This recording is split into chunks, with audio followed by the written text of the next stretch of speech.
She just like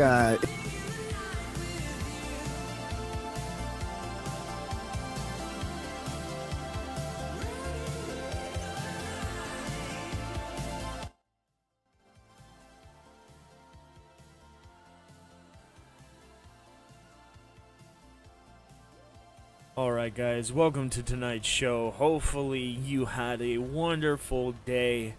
I had a pretty lackluster day. It wasn't too good.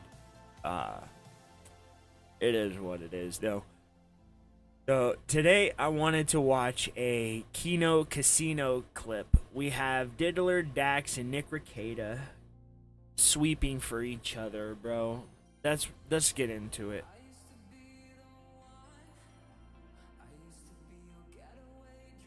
If you just talk to me, I could probably If you clear just up. believed all my lies, if like you just would bow down to all of my lies and let me hypnotize you and induce you into a false reality, then you would see that I am the God Emperor of mankind. Like, no. You know what my mom told me? Oh, Lord. Whoa. Why does she look like a lizard? Now he relies on the credibility of state workers, to be honest, right? Meanwhile, all the other state officers, you know, the police, they're all lying. But you can trust that one because they agree with me. It's like when you start techno-babbling on Star Trek. yeah.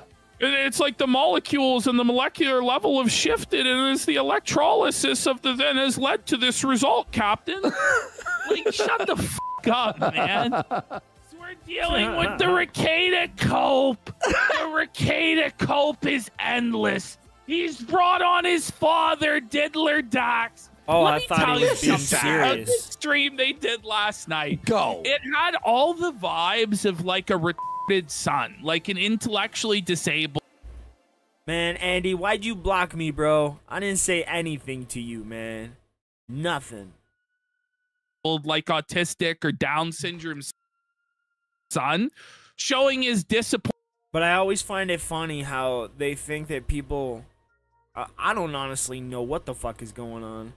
But why do you ban people for nothing, homie? Yet you're supposed to be the big bad boogeyman of the sector, right? Calling out detractors and shit.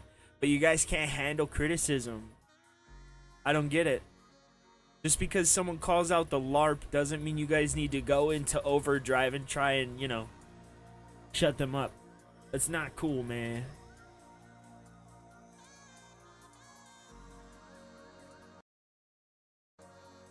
Pointed alcoholic father is macaroni paintings. Hey, Dad, you want to put it up on the fridge? And then Dax would just be like, yeah, I'm real proud of you, son. Yeah, He's just slamming a fucking beer. Like when Rekieta tells him, yeah, I got my kids home. I got them back. Dax like gives him the most like flat, non-emotional answer ever. He's just like, great. Wow. The way he says great. Great. No, it's not great that he got his kids back. He doesn't give a Rekieta got his kids back. But it's just both of them. They're like, well, who has more files in their community, Sean? Us or Kiwi Farm, Sean? And that's the debate. The debate is who has more pedophiles. Like, whoa, guys, can you believe it? Diddler Dax and Vito are pedos there. Can you believe it? Kiwi Farms, nobody ever thought this before, has files on their site. As does pretty much every site has files somewhere, right? But now this is what the argument's about. No, you have more files. No, you have more files. Instead of the actual argument is Rekieta was caught with 26 grams of cocaine, out of his mind. His children starving in stinking clothes, begging for a change of clothes on the body cam that Rekieta won't let anyone see. And his daughter tested positive for cocaine. But don't worry, bros. Just trust the plan. Oh, yeah, trust it. He has a really good explanation for why the test happened. He just can't tell us. He just can't tell us now. He's able to tell us just about everything else about his case.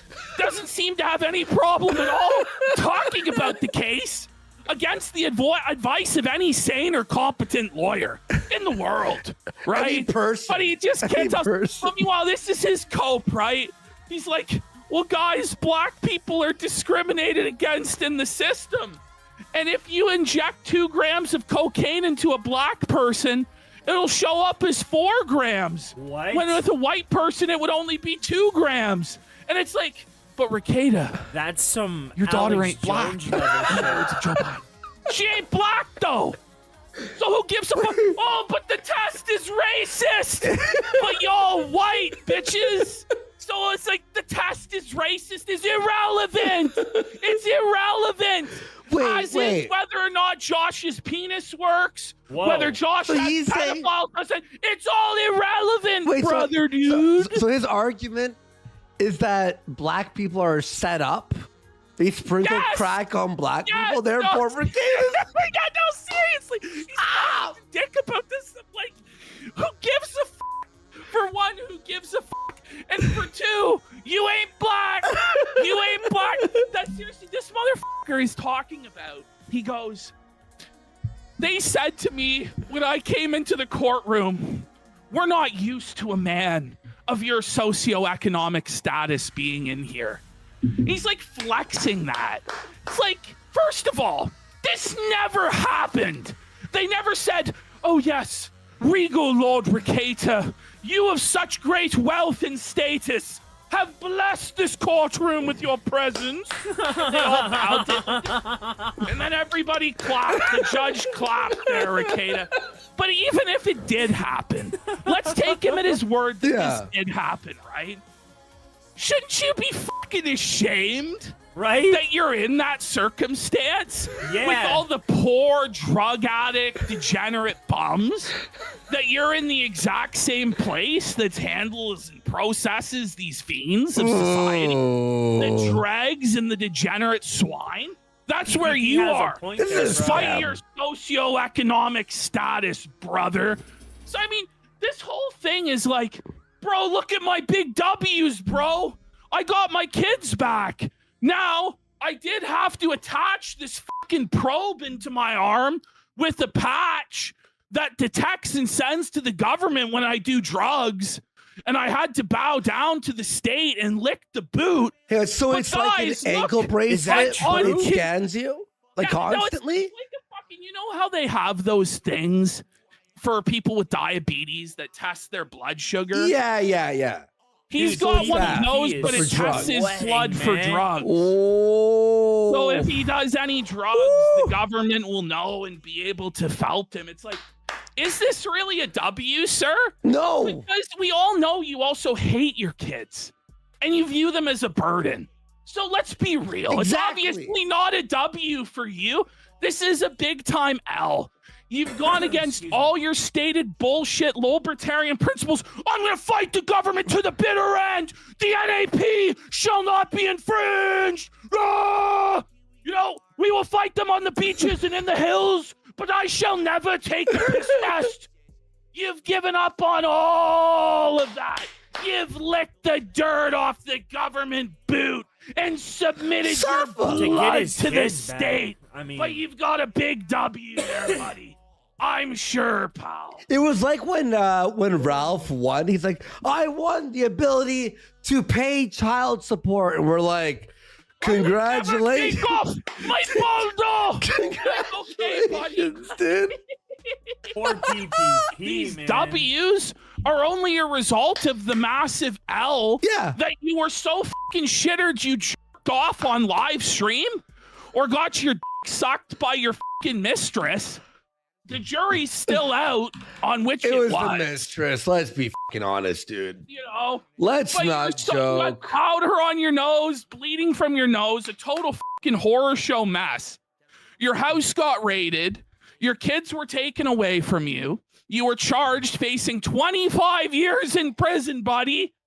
Your Then- views on YouTube have tanked. Then Career. the other polycule cuckold reveals that you're a cuck, that you let him f your wife, that your d doesn't work, and that's why you have to put on the baldo and take fucking Cialis to just approach getting hard, and you were upset you couldn't perform and watched Aaron and Holte f your wife from the corner, buddy. As This look, is your life, Ricata. But guess what? Wow. I won because Josh has a file on his website. Who would have foreseen it? A file being on Kiwi. Whoa! Whoa, buddy! It's definitely a big dub, pal. Like, get a grip, bro. What is he even arguing? but he hangs out with Vito. I know. He hangs that's out with where- Vito. It's like at one point you get frustrated because you're like, how can he just lie like this? And how can they be so shameless that while he's got a diddler on the line with him, he's giving this moral lecture about pedophilia on Kiwi Farm. Well, he's got diddler Dax and Pedo Vito in the holding deck. It's like, what? But at a certain point, you just have to laugh your ass off. It's like a sort of Because it makes no But look at these analytics. He's a real winner. You see it? Yep, there we go. Winner. We got at almost minus 100 subs a day. He's getting 7,000 views A day? on all his videos a day. What? I'll tell you, he's a non-streaming live streamer, non-practicing lawyer. Ooh, that's It's upside down, bro. Look at the subscribership, buddy. It's over. It's dying. What's his? Oh, is that He's his a newest? non-parenting parent there. His newest video here. What the Yikes. fuck, bro? Safo Ricada, and he's like, guys, I'm not going to be embarrassed. The omnibus hearing isn't going to be presented on the 21st. It's too late, Ricada. We already saw you in County Blues. We already saw you in chains before the judge in the hearing already. The visual will never be washed away, brother. And guess what?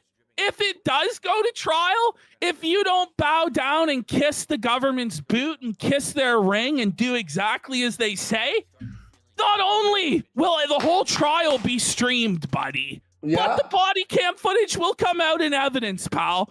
So they have you between a rock and a hard place. And they'll be able to exact whatever really deal they want out of you because they know right well how desperate you are to avoid giving Kiwi Farms any sort of W. Which it's very sad that this has become for him not about actually getting his kids back or actually being found innocent in a court of his peers, but it's become about battling with Kiwi Farms. As though that even fucking matters. It's the Josh Moon battle. It doesn't matter. It just doesn't matter. Even if he felts Josh, even if he proves Josh's whole website is full of files, it doesn't change the fact that it doesn't work. Yeah. It doesn't change the fact he has to put on a baldo to fuck his wife who gets fucked by other men. It doesn't change the fact that his children were smelly and hungry and his daughter tested positive for cocaine. It doesn't change any of this. And it certainly doesn't change the perception in the public court of opinion of any of this. We all know what Ricada is guilty of, but he feels like if he owns Josh Moon enough that magically people will love him and forgive him. Yes. Oh, everyone will be back. They'll know that they were lying. No one will say that. They'll be back. By the way, here, real fast here, we have two pieces of breaking news. First of all, Ralph is apparently planning to fly to Minnesota for the hearing. That ain't gonna happen. Imagine Ralph showing up. I got you, Ricada. Loyal Your Honor, Ricada. objection. Loyal Ricada is a king, and you must address him as Your Majesty Highness Baldo. What do you think about that, Your Honor? Or should I say your bitchness juice hole? Like imagine. Like, there's going to be agents from the Kiwi Farms and Ralph, because this is what's happening, right? So the hearing is scheduled for the 21st, which is next Wednesday. Yep. Okay. So Kiwi Farms is sending in their own agents, and there are other people in the area who have volunteered to go. Yes. So who knows how many people from Kiwi Farms are going to be there? 12, 2 dozen. But then also, Ralph is flying in. And Ralph is going to appear and start battling the Kiwi farmers in the parking lot. Well, we talked about the Battle of Jim's driveway. What might be the Battle of Baldo's courtroom. Actually, the Battle of Baldo's courtroom. So this was actually part of the second part of the news reveal. Ralph apparently has lost his passport. Michael, is this like when Dick Masterson broke his wrist? He couldn't go to Portugal. I'd really like to be there for you, loyal Ricada. I'd like to battle with you in the court and fight these Kiwi farmers, but it appears as though I have misplaced my passport, good sir. I would really love to be there, but it looks Yeah. Candy-Ojai County, August 23rd. Candy-Ojai County, August 23rd. Candy-Ojai County. Oh, wait, damn it. It was the 21st. Sorry, Ricada. I definitely wasn't zanned out and drunk. I really meant to show up to the Battle of Baldo's Deep. That's so fucking funny. Oh, like Ralph lost his passport on the day. Oh, on the day of Lord Baldo's hearing. No. A likely story, sir. Yeah. A likely story. Tuesday, it's pretty much set in stone, right? I would say. Yes.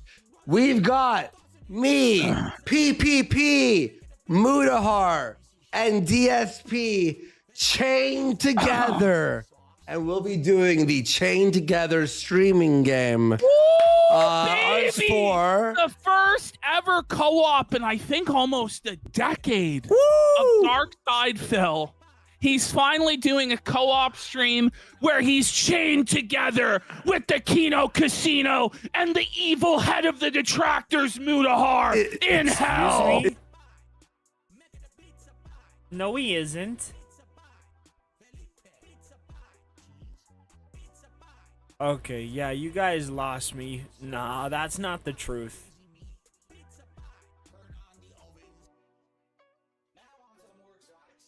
What? The hate army troll. It's the hate army, bro. Hate army. What Shout kind of out narrative to are they hate. pushing this Good time? vibes. Let's Shout see. out to Shout hate. out to hate. Shout out Shout for out to hate. hate. Shout out to hate. Shout out for Shout hate. out for hate. People were hyped. People were excited. They were supporting the stream in droves. They really enjoyed it. And, you know, we actually hit for, I think that was the third straight stream where we hit the tips goal. So I was like, wow, it's like a streak. The streak is back. We just don't have to talk about it constantly like we used to. Because if it becomes a regular we thing that watched we're hitting this goals, then yesterday. we don't have to keep mentioning. We watched that yesterday.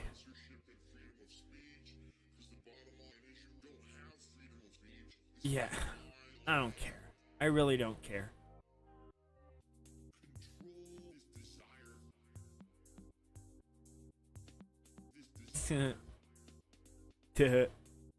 Alright.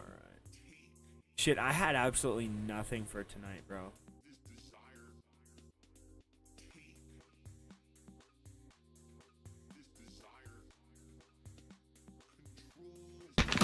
Boring. Nigga playing with a rice farm.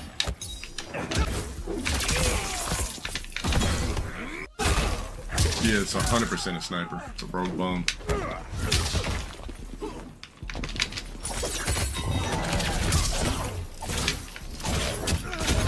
Corny ass shit. Triple kicks, call assist. Triple kicks, call assist. Electric, blah, blah, blah. A pussy splitter came into my shit for no reason.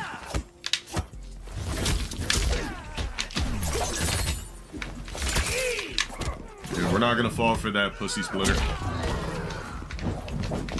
Matter of fact, your mom's pussy was probably so loose it probably didn't even split it.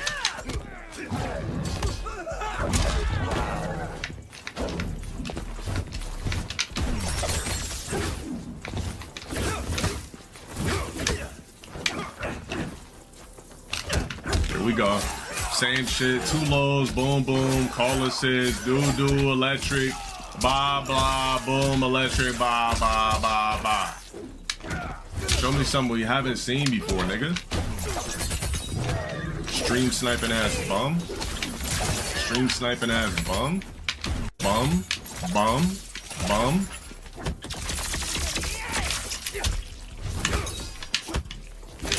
Sorry ass nigga, you're trying and I'm not. Mike is the way. Final round. Bro, you're definitely gonna do teleport or do the air trying thing? super hard right now. You're definitely. Here we go. Corny ass shit. Corny ass electric. Boom, boom, boom. 3 lows or a high. Yup. Fucking sorry ass player. Bro, listen to you clap your buttons. Do a teleport. Do a teleport.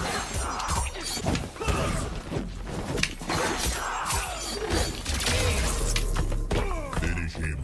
Don't do it. I was about to say, I'll quit. Don't fatality me. This how you know it's a stream sniper when niggas. We watched this one too, bro. Holy shit.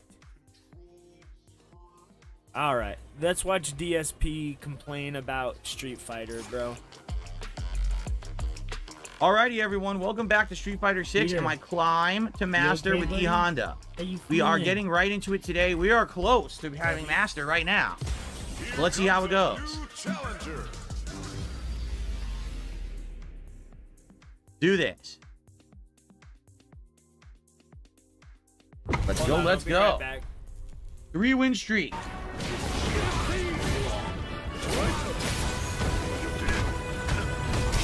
Can't do anything. I'm literally trapped in the corner for the rest of this round. Oh. 100% basic play, couldn't get out of the corner. Sucks. All because he threw me once.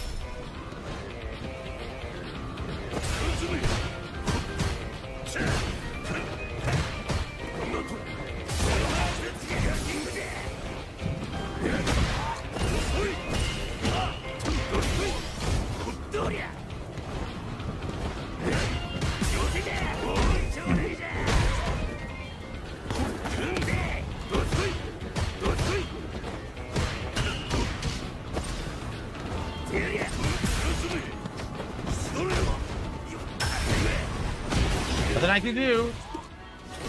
I had to guess.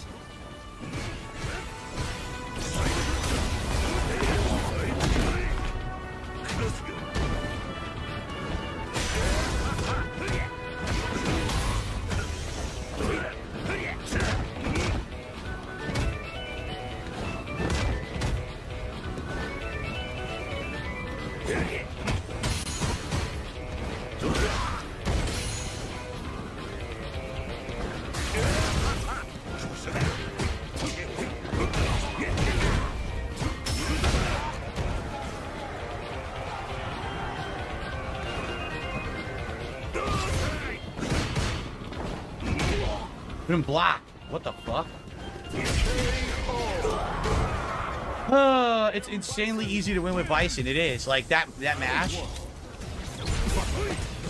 Do anything. What's up, Ronnie? How are you, bro? Can't do anything. Wow, out of nowhere? Drive impact out of nowhere.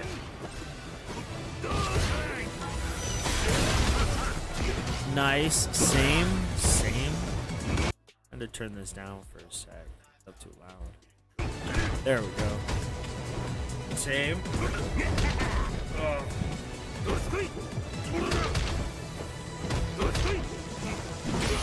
Can't do anything.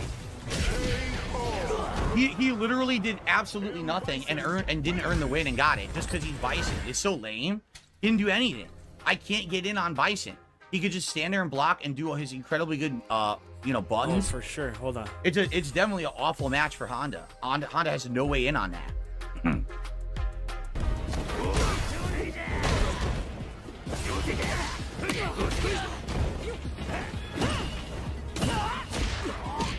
Don't know why I'm getting hit right now. She just mashed. Where's my punch? It didn't give me my hands. Where is my punish? It didn't give me my hand. More bullshit. It's just bullshit. Oh my god, then a lucky... Yo, every possible lucky thing. Drops my input, gets lucky move after lucky move, nothing timed, nothing intentional. So dumb. Nope, bullshit.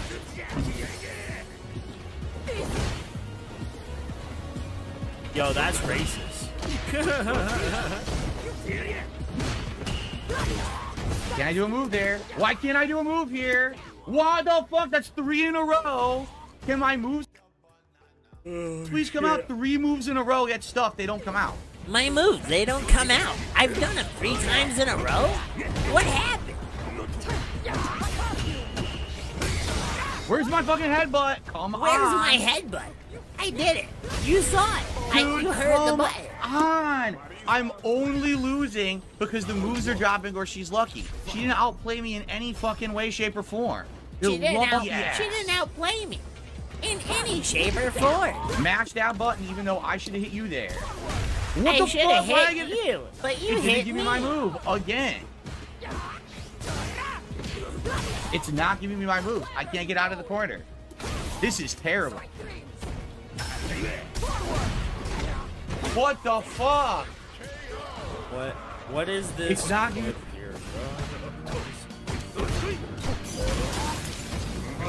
Of course, extra hits for no reason. Hold on. And how it wanted nothing to do with me. Instead, he was insisting on talking about my looks and dumb shit.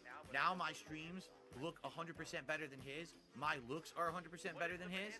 I'm just 100% better than him in everything. In life, in winning, in Street Fighter, I'm that much better than LTG. So, you know, he lost his opportunity to basically get crowned by the king.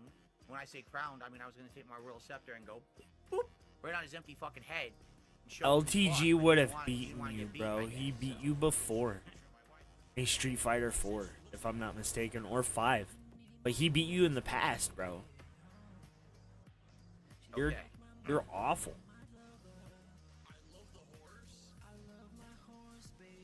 That is true. I am alphabetically first as well. I'm even first in letter order. I'm also first. So that's correct.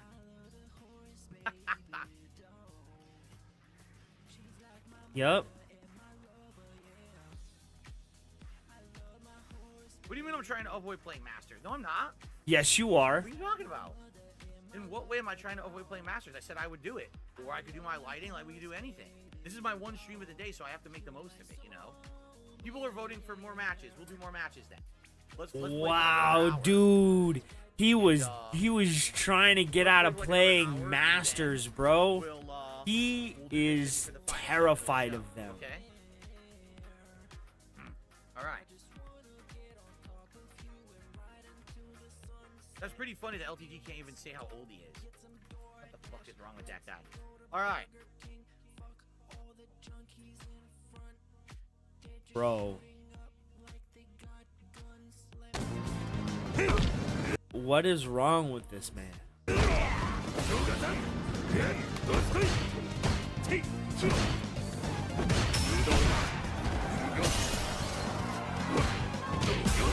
Oh, Come on, why do you get to jump? That is such bullshit. Then it stuffs my anti-air clean. It Get the stuffed fuck my out of here. anti-air. It did it clean.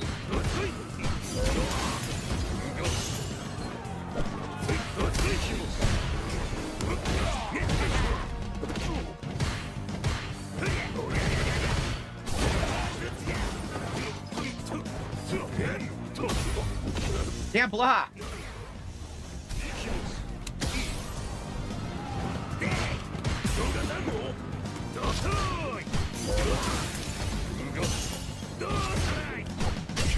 He mashes jab and it beats me. Get the fuck out of here. These scrubs, dude. Dude, they're so lucky. She's always going to jump. What was it? Oh, yeah. Blocking. I jumped and blocked. It gave her a hit. I'm literally jump and hold down back. I haven't input anything. It hits anyway because the netcode is fucking trash. There's no jump guard in this game. It's bullshit. That shouldn't be working. Now I get no fucking move there.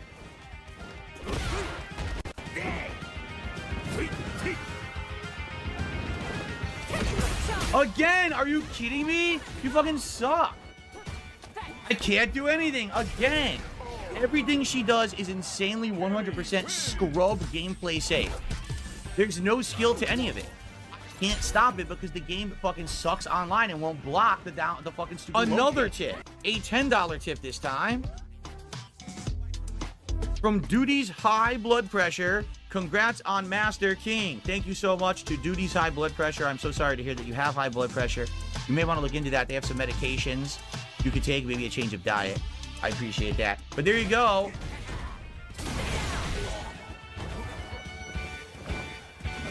I want to watch Billy, dude. For some reason, low medium kick beats everything. It beats all of my input. Literally every move I have, low medium kick beats it. Because she can walk up low medium kick the entire fucking round, and I can't do anything about it. It beats one button beats Honda. Cammy versus Honda. It's absolutely true.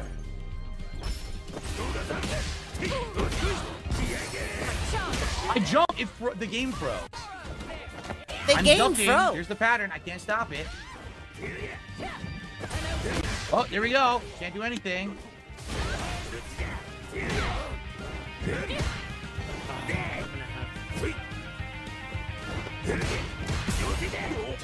Game now. She's gonna get and push me to the corner and giant combo. Push it to the limit. Walk along the river. I'm gonna stop. Can't do anything here. Not attacking. I'm down backing. Fuck this scene. Fuck this game. She didn't even hit me. She didn't legit hit me. Look at that, and I broke it. Fuck this game. And why is it every cami is exactly 23 milliseconds when I fight them? You notice that? No. Every fucking cami I fought is 23 milliseconds. And it always drops inputs, and it never reacts to anything I do.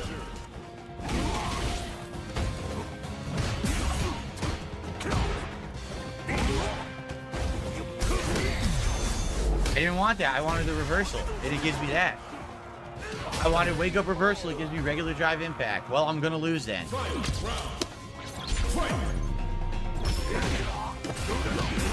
Mash that button. Stuff you because you're Akuma, not because you timed it.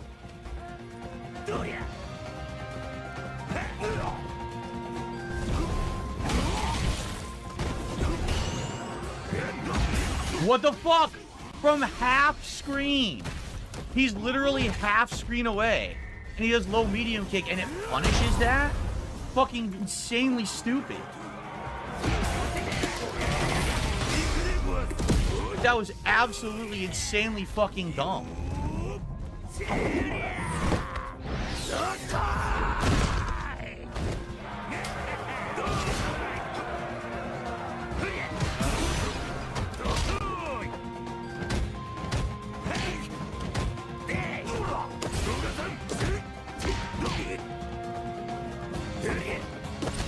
Oh my god, fuck this fucking scrub.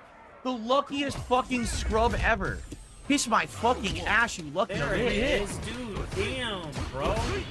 Why is it so hard to find it? No anti-air for some reason. I did my anti-air perfectly. No anti-air. Complete bullshit.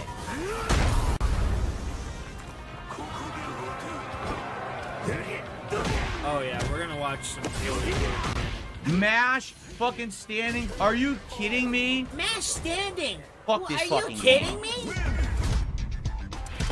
Bro, it took me Seriously, forever to fucking find trash. I get to 007's master. page. All the matches are gonna be trash now. Every match I had leading up to master worked fine. I get to master. Everyone's a fucking dumb-ass fucking pattern-mashing scrub who gets away with having bad connections and squeaks by with bullshit wins. Mopped, Every one of these bro. people is a fucking mental midget. Every one of them.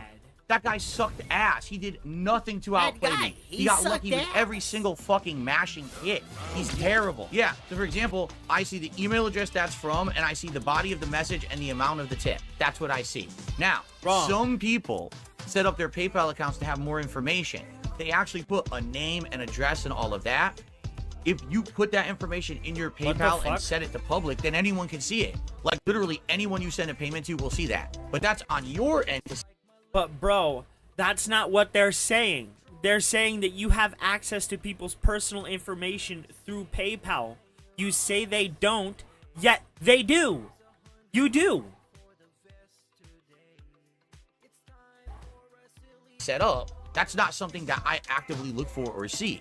You see, I've had people send it because I think what a lot of people do is they buy a lot of stuff on eBay and stuff like that, and they use PayPal to pay. So they're like, oh, I'll just send you all the info with my payment. So you can do that, but that's obviously not the intention here when you're tipping me, right? So I don't see that information, no. I just received a $1.30 tip. Mash gameplay.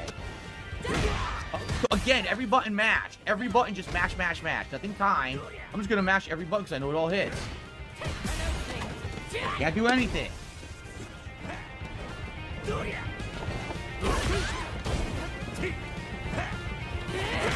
Again, can't do anything to it. I'm ducking, still hits me anyway. Can't do anything. Game. Literally, that's game. There's nothing you can do. It's 100% low chart pattern. That's exactly what he's expecting, bro. Most people have their personal information on their PayPal. And that's the point being made. Most people have their personal information there. You saying that you don't see it unless it's there is irrelevant. The point is you're seeing it and you're lying about it. No intelligence gameplay.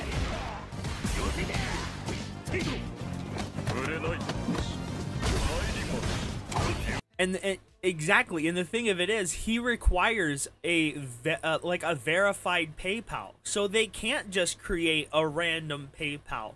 They have to put their name and stuff on it.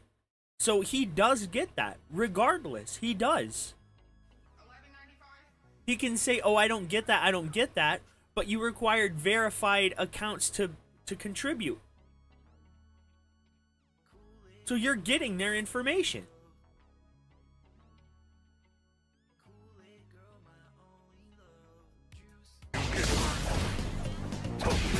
Oh, what the fuck? Yes, everything counter hits me. Dude, I can't do anything.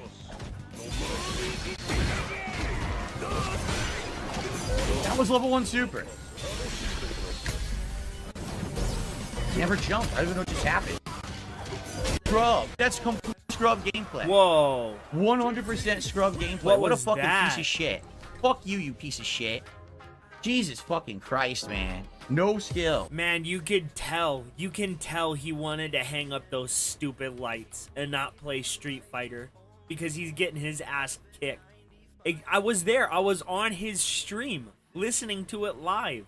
He's lying. You do get the information. You do. Most people put their personal information there because that's what they believe they have to do to use the service. Nobody's name is, you know, Janet, right? But they put Barbara Gordon as their name on PayPal. That's not how it works, especially if you have them, or you have the requirement of a validated account. They have to provide validation. They have to verify their name, their accounts, and everything. So you do get their information. It's a stupid point No for skill him at to all. try and make. Zero. His mashing beats you. It's trash.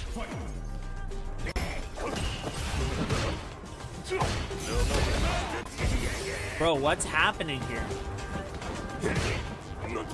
How the fuck did I miss that? I didn't Bro, do is that. he not seeing the artifacting? Didn't do that.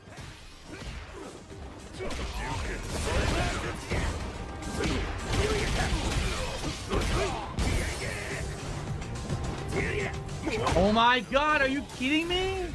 I can't get near him at all. I can't block. I tried. Full screen level 3 combo for JP because the game doesn't block. Not my Because fault. you don't block. It's their shitty fucking netcode. You get to roll back netcode, you can't block nothing for full screen. Nonsense. The game, that doesn't even make sense. Come on, fucking crap. You trash jumped, gameplay, you dude. dumbass. He gets to drive rush throw and I can't punish because the game's delayed. Right. Fuck your stupid fucking netcode, man. Fucking lame. Come on, are you kidding? The jumping fierce misses and the throw misses? Oh my god, get the fuck out of here, dude.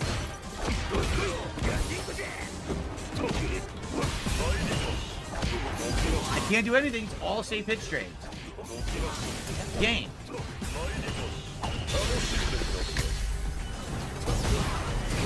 What? Did you see that? Did you fucking see that? He beat the shit out I of jabbed Phil, and it went bro. through him and didn't hit. So they gave him invincibility on his level 2 super. So after it activates, if you're right next to him, it passes through him anyway. What?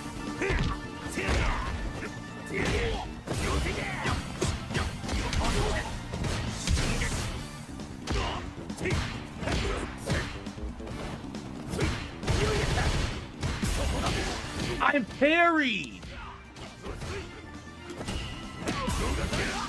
No move. I would have won right there if hands came out. He expected the PC to put him on an equal level as everybody else, but it didn't. It didn't.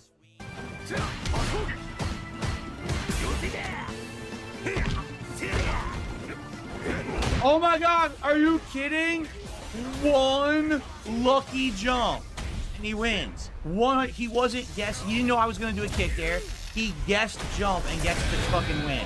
You piece of fucking human shit. You suck. Wow, he's angry. You bro. fucking suck. All because my combo dropped. He was dead. I did medium punch, hands, level 3 super. It dropped my combo and he gets away with lucky bullshit. DarkSydeDrill here. Wow, The only detractor channel that I watch is Duty Streams. He was super pissed. All right, let's go and watch some Billy here. I had a video queued up, but no.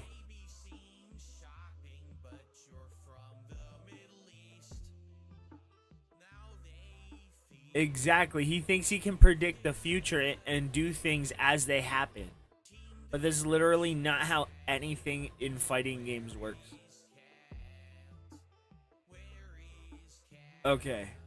Here we go. You know what?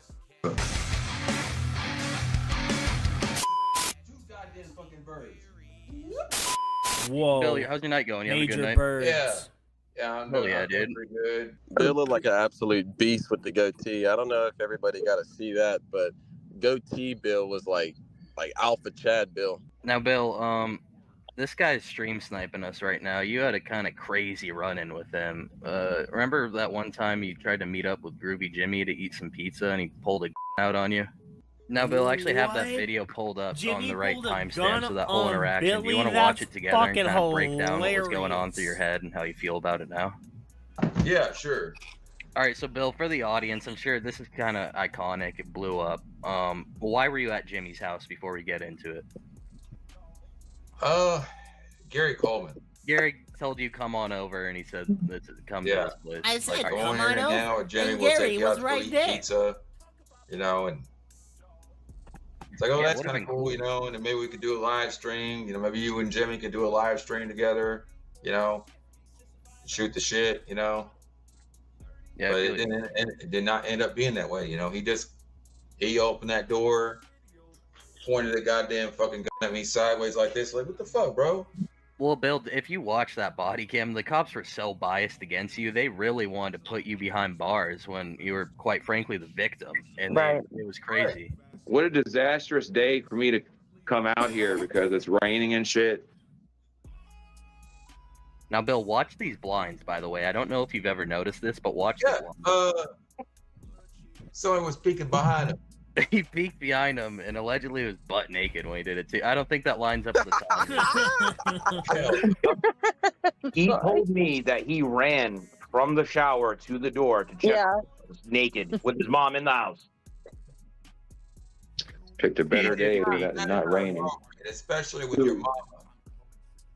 Hell yeah. Okay, you know, so this is fucking man walking in the goddamn living room with you know what I'm saying?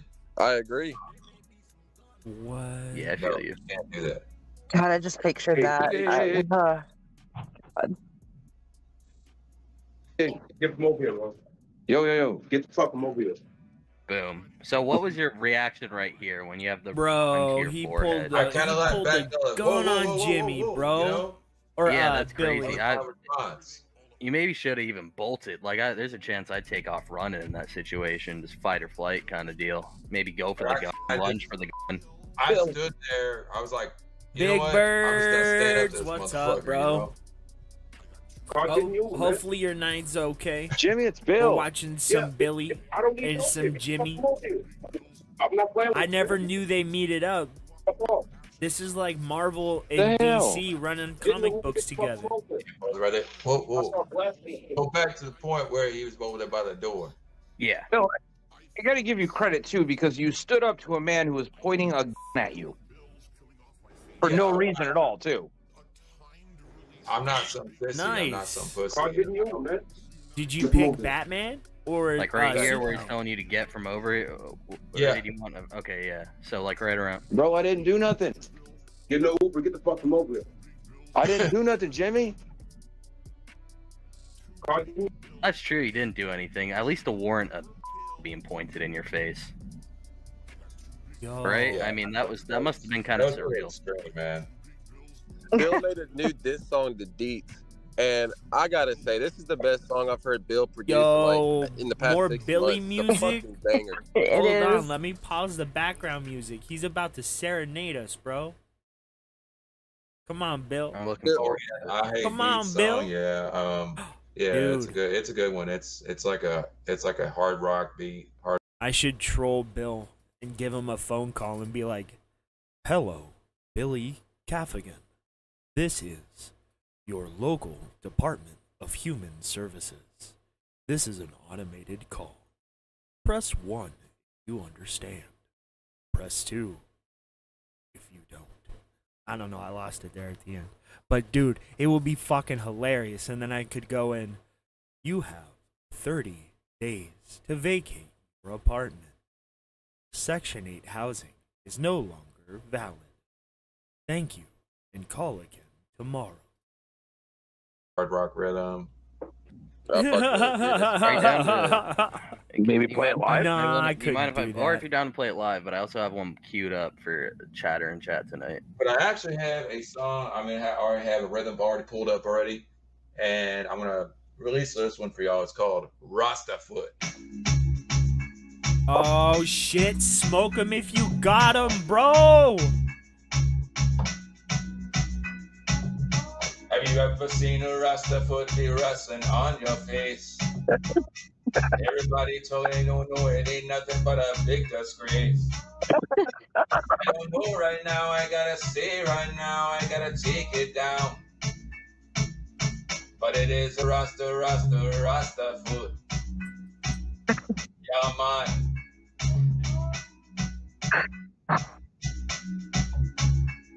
Bro, have you guys seen Everybody that one say right Jamaican now, I want singer to sniff the who's a Rasta white dude? foot. Well, you want to sniff the bottom of the Rasta foot. Maybe it sometimes smell like coconut. You don't really know. But it smells like a Rasta foot. Right now.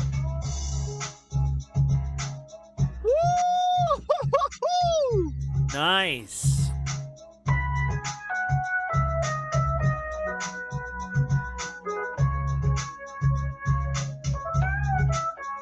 It's not really what you'd hear with Rastafarian music.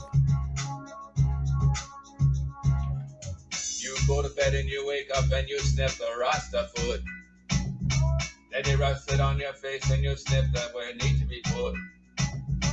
Everybody say right now, I gotta take it right now, I gotta say right now. Rasta foot. Rasta foot. Rasta foot. Rasta foot. Wanna go out there, Chungus? Alright, you can go out there. Rasta foot. Wagwan! Yeah. Holy Awesome. fuck! I love it. That was amazing. Shout out to Jamaica. We got Tony here. Tony. Yo, what's up, guys? What's up, everybody? What's up, Southern? What's up? Wait, Tony. Whatever. Before you Hey, do Tony. anything, can you tell everybody what you did in the backstage? No, I have a with Jimmy? clip. I have a clip. All right. For work. Tony, you do have to explain for yourself a little bit, but I'm gonna pull up the clip. It's censored. Don't worry if you saw it earlier. I did, cocksucker.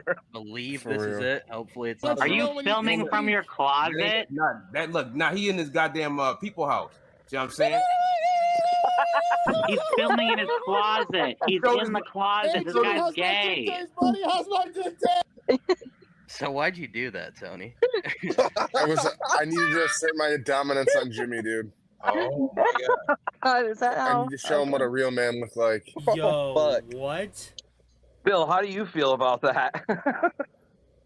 I think it was well deserved, actually. I'll be honest. I think Bill's porn bomb was a lot better than Tony's, to be honest. I'm still ticked off about it. Well, wait. The thing that a lot of people don't understand is that when Tony did this porn bomb, the stream was already fucking down. So it was just me, Jimmy, fucking Tony, and that fucking degenerate. I didn't realize the stream was down, dude. Oh wait, no, that didn't show live. That didn't show live. No, it was wasted. No, it was good, dude, Tony. Damn. We'll get him next time. Yeah, dude. Yeah. Is Bill playing a song? Yeah, he is. All right, so we can watch more videos, but Bill, I saw you queuing up a song. Are you looking to play another song, or are you just messing with the keyboard a bit? Yeah, let's go ahead. I hate deeds.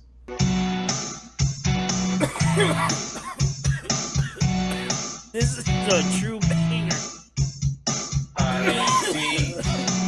I hate deeds. I hate deeds. Sing along if you know the words. Such a motherfucking you faggot. The lyrics. He likes to suck on dick. I think it's kinda sick. I hate deeds. I hate deeds. We hate him. I hate deeds more than anybody else. 'Cause he's a motherfucking asshole. Tries to call Real Foot Radio, but it's a goddamn motherfucking goddamn show. Fuck, I can't stand these. He even sent me eyeballs. The motherfucker, he's a goddamn motherfucking dick.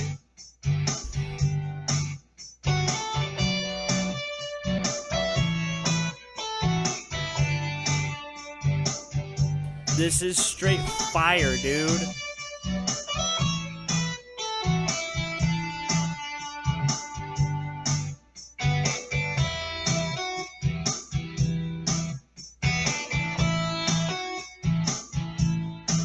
I hate deeds.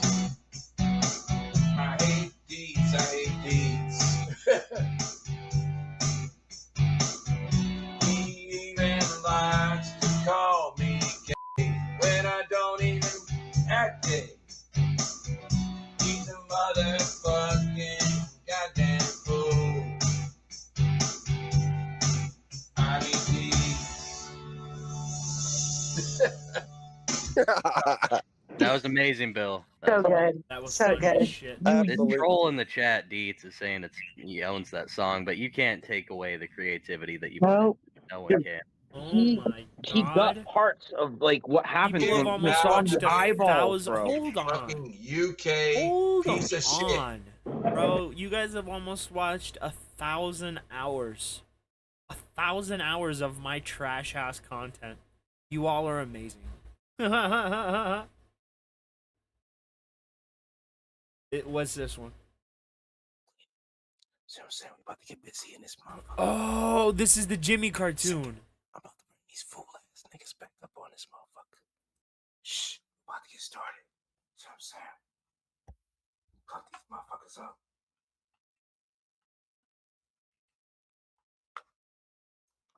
What the fuck you getting? So I'm saying, alright, well you want to fake? Yeah. So I'm saying, shh. Let me clean this shit off. Look. Wait, he knows that ASMR isn't just whispering, right? Bro, is he shaving his fucking Oh shit. That's the camera right there. See what I'm saying? Yeah, I'm gonna go against the grain. See what I'm saying? I'm going against the grain. Did he do this How the fuck you even going, little nigga? See what I'm saying? Oh yeah, man. You still ain't fucked that bitch. See what I'm saying? Nah, man, you should have been fucked that bitch. Fuck you. See what I'm saying? I'm trying to tell you, man. That motherfucker going. Man, that bitch neighborhood. See what I'm saying? You should have been fucked that motherfucker. For real. See what I'm saying? The Disney poster, bro. Should I would have fucked it too? See what I'm saying? I just noticed that. Man, my homeboy said that. He was at the club with her one night, and she gave him some real. He said that motherfucker was like Corinne Stephens, like Superhead. Man, he said he nutted in like 3 minutes, as soon as she put the lips on him and everything. You need to go ahead and hit that shit, my nigga. See what I'm saying? Because I would if I could. See what I'm saying? But I be doing this motherfucking barber thing. I got a whole lot of hairs to cut. Get your cardio See what I'm saying? Get this motherfucking money. Fucking.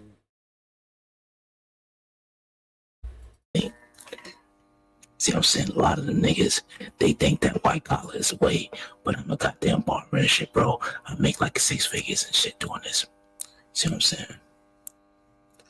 These niggas don't know this shit is lucrative, my nigga. You need to become a barber. For real. Motherfucker, I'm trying to put your bitch ass on. For real, man. This shit very lucrative. Is this Jimmy? Alright, nigga. Shit, I ain't got no blow dry or nothing. But shit, we in the hood. Bro, motherfucker, you know how it is. So I'm gonna go ahead and just for a second there, I thought maybe this was just the dude ad-libbing. Like, the animator was just ad-libbing in some extra, like, words and shit. But this is what Jimmy actually fucking said.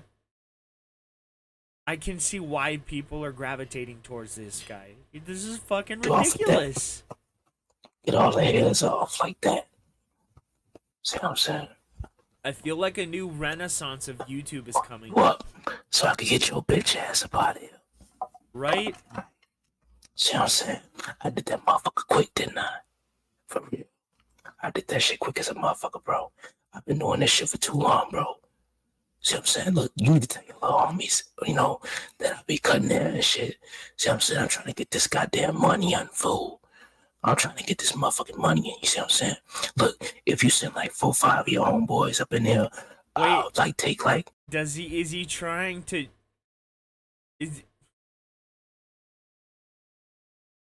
What are we shaving? Like, I get what Jimmy shaved, right? But what are you shaving of these other men, Jimmy? $5 off your haircut. Next time you come up in this motherfucker, man, you can save your little $5 for like a dime sack of weed or something. A little splash out of my cup. See what I'm saying? Look, man, we in the hood, man. I'm trying to tell you, man, I'm drunk as a motherfucker right now. For real. Let's cut and get your bitch ass out of here, nigga. See what I'm saying? Cause you a fuck nigga. You still ain't fucked that goddamn superhead bitch. That neighborhood bitch, bro. I'm trying to tell you, man, that bitch going. For real. Let me line your bitch ass up. Hold on.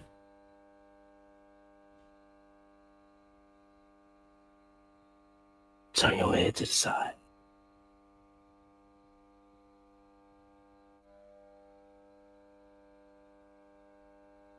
Turn your head to the side.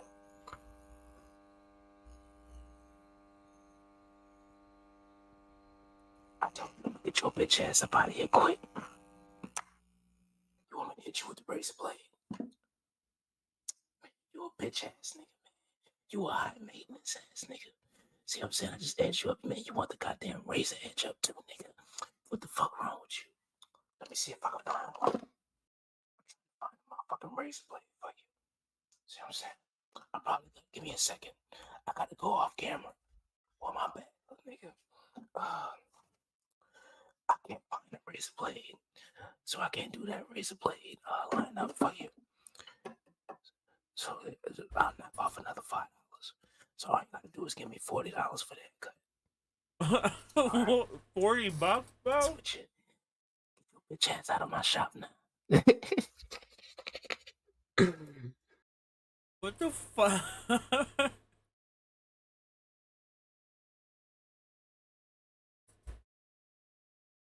I'm gonna drop this guy a sub.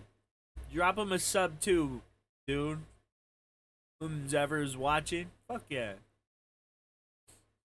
That was funny. Let's check out one of his shorts. Let's do the Jimmy Strut. What is this?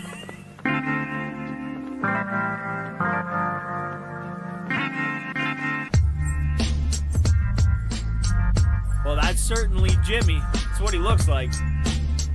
Okay. See what I'm saying? We're about to get busy in this motherfucker. Give me a second. I'm about to Alright, let's check out another one of his videos. Let's just pick one at random. Let's go with the first one. Ain't no goddamn cry break, bro. Sorry, he pulls out the gun. It's the first thing. You know? Alright. If it's still up in there, I can It's the grab it. first Yeah, thing he go for does it. is get the gun. Let's go. So they just sent the African sissy over here. So y'all hold up for a second.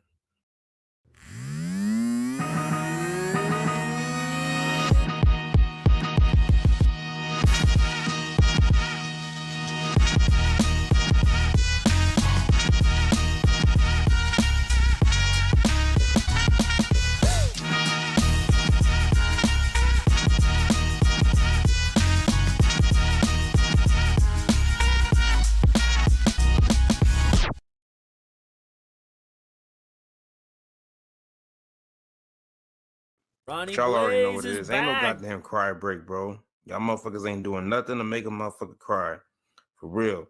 Now when I took the last night off or whatever the fuck, you know, yesterday I was sitting up thinking like, bro, I gotta get myself a goddamn bike. Like Oh, a dude, I real just bike. noticed his let me tell eyes y'all were what I did, perpetually bro. pink. I told y'all about that goddamn Goodwill, man.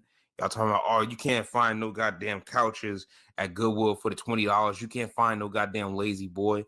Guess what the fuck motherfuckers came up on, man? I saw a couple of lazy boys over in that motherfucker, but I caught me a vintage Schwinn. I got an old Schwinn, and we about to do the goddamn rebuild on the fucking bike. I ain't even playing with you. It's a gray Schwinn. And watch when I get some free time, bro. I'm taking that bitch to Bike Barn, and I'm gonna have the motherfuckers rebuild it. I want to get a paint job on it. I want the motherfuckers to paint it black, but I'm thinking I'm gonna just do that shit myself. $20. I'm telling y'all, man. Lord of the Groove. Hey, how you doing, man? Yeah, what's going on?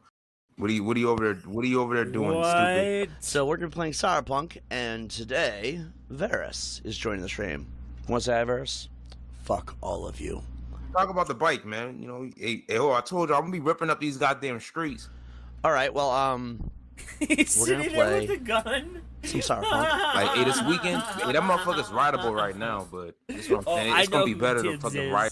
I know who Tibbs is. Tibbs is a fucking scumbag, bro.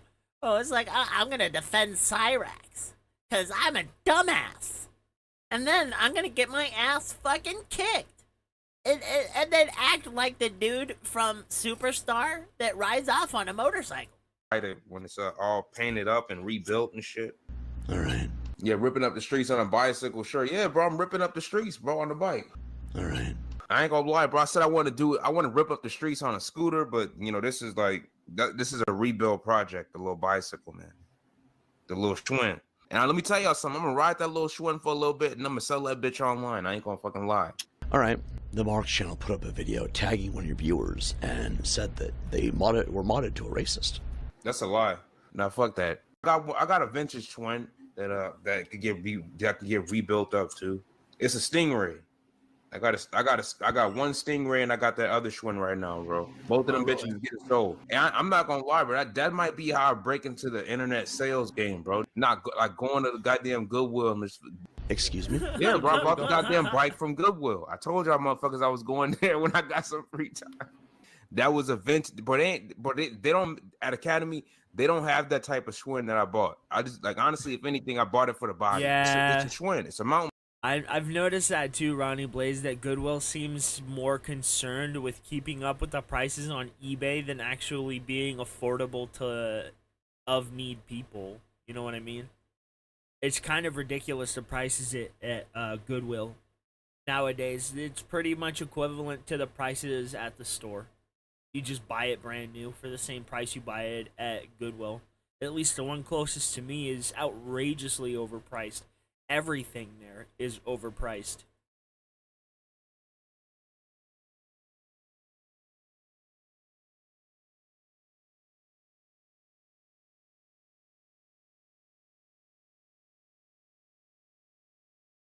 Right? How the fuck does Jimmy know Tibbs? What was the last time your ass rode a goddamn bike, bitch? Has Jimmy has Has Jimmy had any interaction with Cyrax? If so, I want to see that.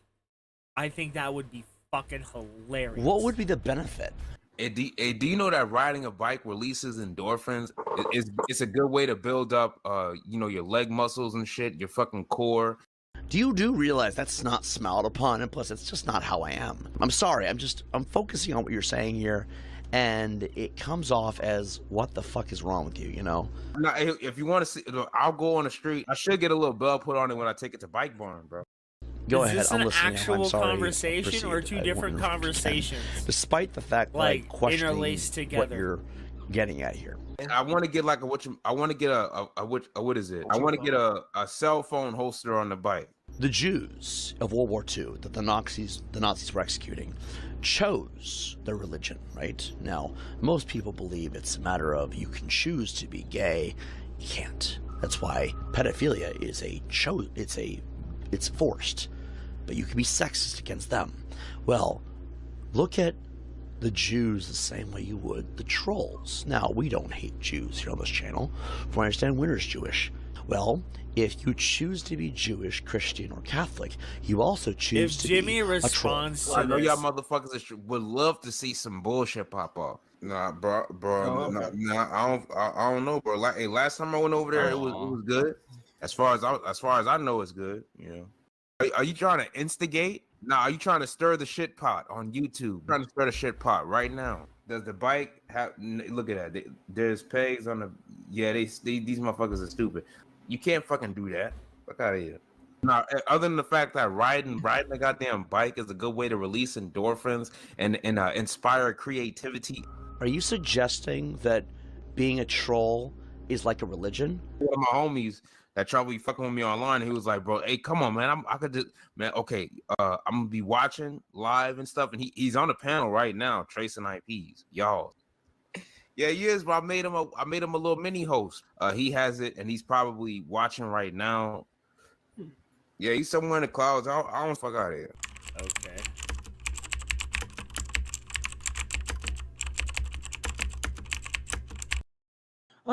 You are officially now a nigger in my book there.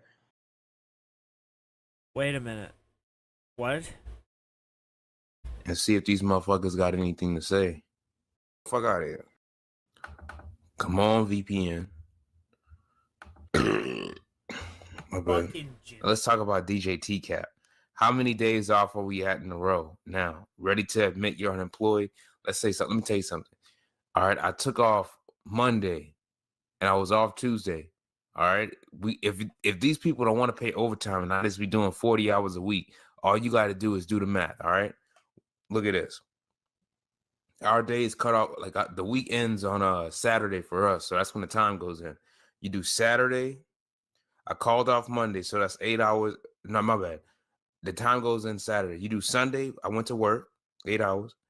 You do Monday, which I called out. So I still get paid for that time because I had a paid day off. So that's still 8 hours counted for right there. Tuesday I was off. Wait, 8 I went to work. I went to work today. I go tomorrow and Friday. That's 40 hours right there for your motherfucking ass. All right, you get me? Cause shit. I usually started with some music. I think they want a little bit of music, man. I can't wait for the weekend for real. Really can't. Oh.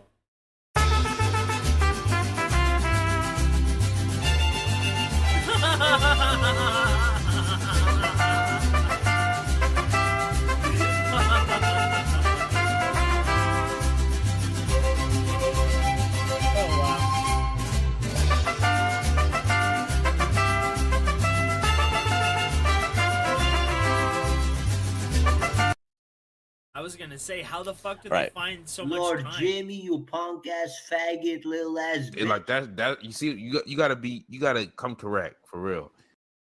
You scared? What you scared of, boy? What you scared of, boy?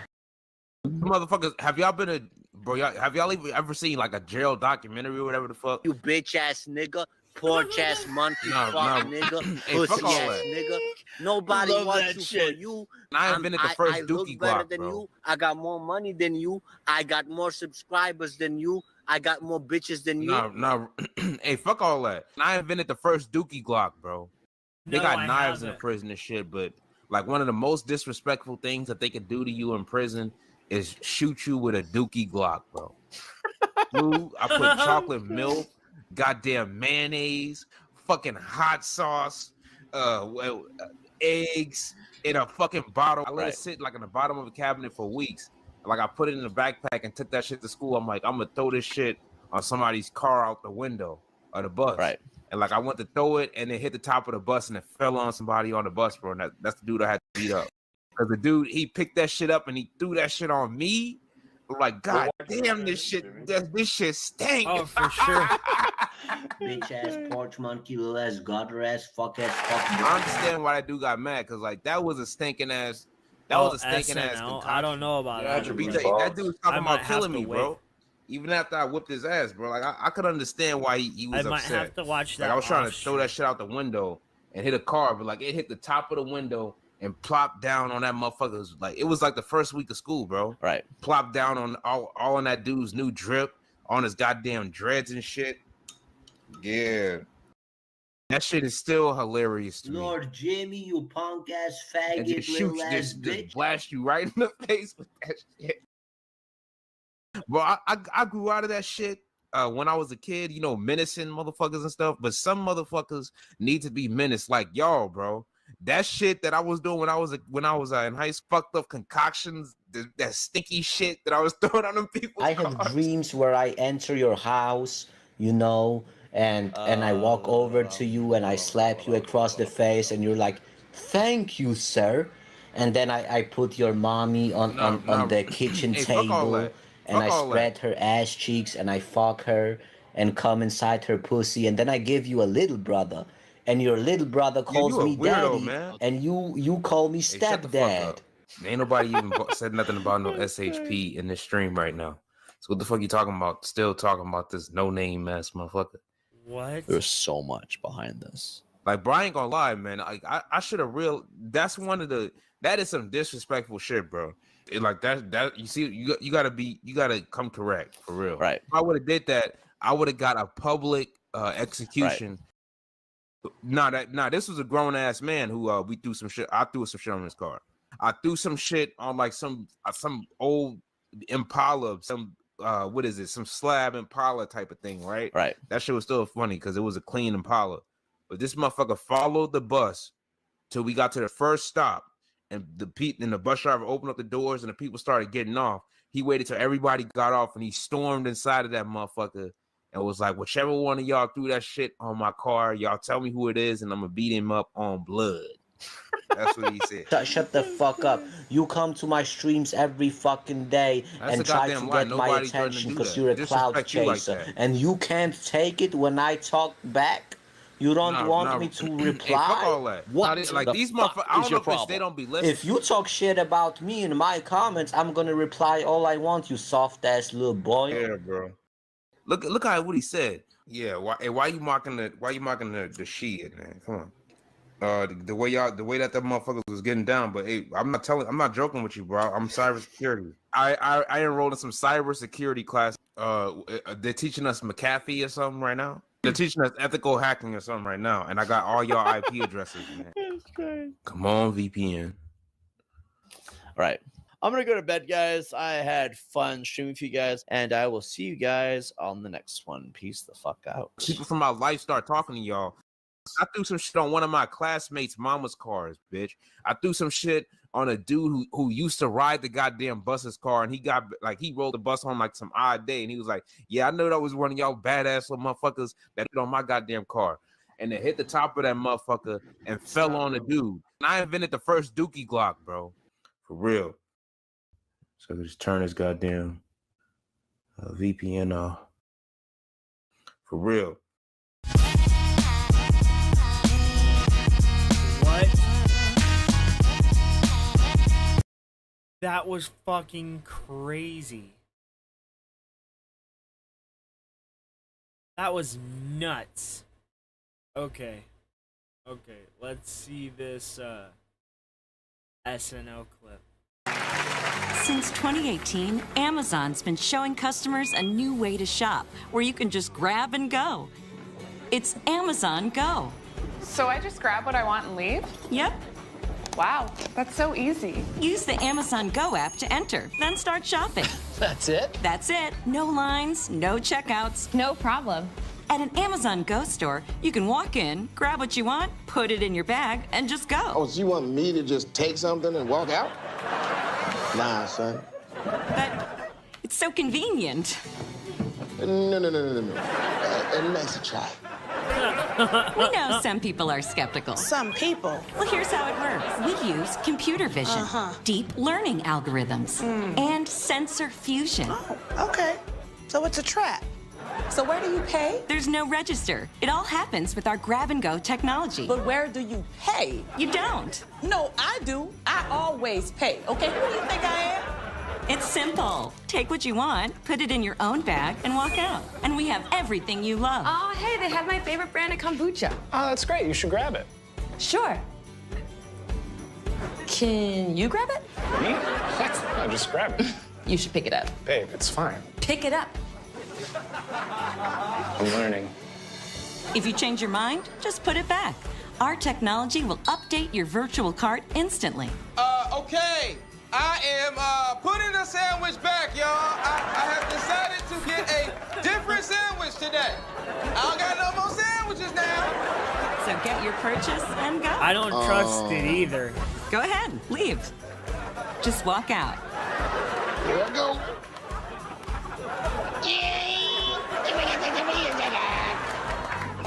You don't have to do that. You've already paid. Well then, it's a tip. It's a tip. They're trying to trick me. Here we go. I told you. It's just notifying you of your receipts. It was him! Alexa, search Amazon How does Go it? Store Black Man Trash. Amazon Go. No lines, no checkout. How No, doesn't know? Seriously. This is a damn trap. It seems like it, dude. How would they know? How would they know if you put something in your own bag and then put it back on the shelf? And then how do they specifically know that you're the one that put it back? It's weird. It's fucking weird. And I'm so glad that that fucking shit did not catch on. It's weird. How the fuck do they know what you pick up off the shelf? You can say it's camera, but okay, how do they know specifically that you take your item that you picked up and put it back from a bag that you brought into the store? It's crazy. I don't like that kind of technology. I'm not about that. That's fucking what is it? Social credit score bullshit. It's like, oh, you're not good enough for the government, so you are not allowed to buy groceries. Thank you, and come back next time. It's like, excuse me? Yes, your social credit score is 425. You need a credit score of 450 to enter the establishment. Have a wonderful day. It's that type of shit. It's that. It's that. To me, it's that. It's horrible. It's horrible.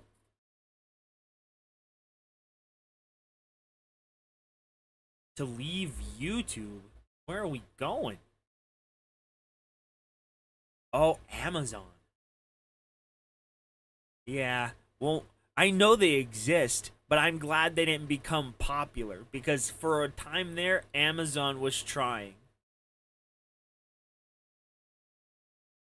It's Big Brother shit, bro. You're right, Ronnie Blaze, and that's exactly what I was saying. It's social credit score. It's bullshit.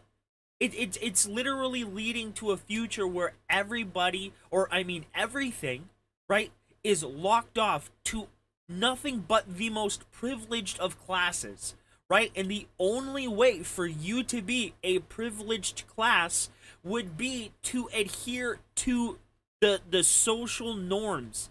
What everybody thinks is what you think. It's hive mind, groupthink mentality. And if you buck trends, or you disagree, or you go against, it lowers your social credit score. It's all happening in China right now, right? China. It's happening over there, okay? It really is, and it's bad. If our government tried anything like a social credit score where a football game was locked off to you because you, I don't know, defaulted on a payment somewhere 15 years ago, and it lowers your credit, like your social standing. It's like, excuse me, I can't go to the football game because of something that happened then. I mean, if you look on social media, it's already happening now. You have to be upstanding, right? And you can never do anything wrong. And if you do anything wrong ever, right, it's held to, your feet are held to the fire in perpetuity. It's terrible technology, right? It is genuinely Orwellian. They know what you do. They say, don't look at what we're doing, right? Well, they're watching everything you're doing. It's terrifying. Exactly. It incentivizes your neighbors to tell on you and shit. It's like, are you fucking kidding me? It really does. It really does. Your credit, your social score, right, will elevate if you narc on your neighbors. It's horrifying.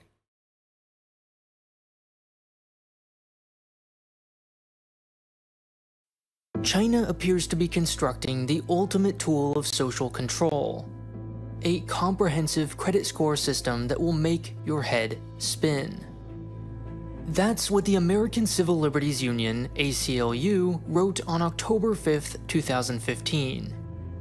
This newly emerging, soon-to-be all-encompassing surveillance network, it said, would give everyone in China a score between 350 and 950. But unlike, say, American credit scores, these would punish everything from jaywalking to government criticism. Even more disturbing, and that's where it like instantly flies out at me. Excuse me? Excuse me? I can't criticize my government. I'm pretty sure that I'm constitutionally protected against that, right? But it doesn't matter. It doesn't matter. You know how many times our government has been caught violating our civil liberties, bro?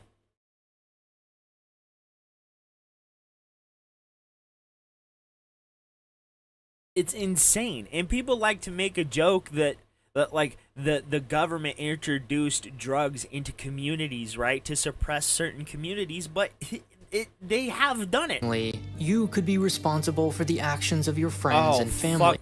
You ain't wrong, Ronnie Blaze. That's all your cell phone is. That's all it is. The rest of the article mainly focused on the United States. The ACLU, after all, is an American nonprofit. Yep. It lobbies for things like free speech, privacy, and criminal justice reform. This was not new reporting. The author was open about his sources, other articles he had read online. Neither did he claim to have any expertise on China. In fact, just 3 days later, he updated the article, softening the tone and emphasizing that he only meant to caution against potential abuses in America. But it didn't matter. What mattered was that a high-profile, well-respected institution had stamped its seal of approval, and other organizations took notice. 2 days after the original ACLU article went live, and a day before it issued the update, Computer World republished it, calling the Chinese system Orwellian. Popular Science wrote that although, quote, the system isn't explicitly dystopian yet, it has all the pieces to be dystopian at a moment's notice. And it does. And it does. It gives totalitarian rule to any government that wishes to impose this type of thing on its people. And they can do any of this, right? And still claim, oh, we're not violating anything. You can do whatever you want. You can live a free life as long as it adheres to the social norm groupthink. And if you step out of line, you lose privileges. It's semantics. It's a dictatorship at that point. And our government is trying to do this to us. You can sit here and say, oh, the government is looking out for us. You know, they're out for our best interest. They aren't. They're out for their own best interest. That's why super PACs exist. That's why for-profit political camp or careers have become a norm. It's why, right, Nancy goddamn Pelosi, right, can commit insider trading as much as she fucking wants and face no goddamn repercussions for it, bro. But they want to limit your right to a weapon. We've been warned about where this type of shit goes, right? What happened, right? What happened when Hitler took over? What happened first? The weapons went away, right? Well, that might be a little what is it? I don't even fucking know. It might be a guess on my part to say that. But usually, in a dictatorship, the first thing to go is the opposition. And what is the opposition to a tyrannical government? A well-armed population. And it's usually the first sign of a developing dictatorship is weapons suddenly start vanishing. And reason claimed these scores would soon define Chinese citizens' lives. In less than a week, the social credit system had not only entered the English media landscape, but also, seemingly, amassed a body of evidence. Multiple sources endorsing the same alarming conclusion. Never mind that the entire world. It took the entire world to take him down. And imagine, just for 3 seconds, right?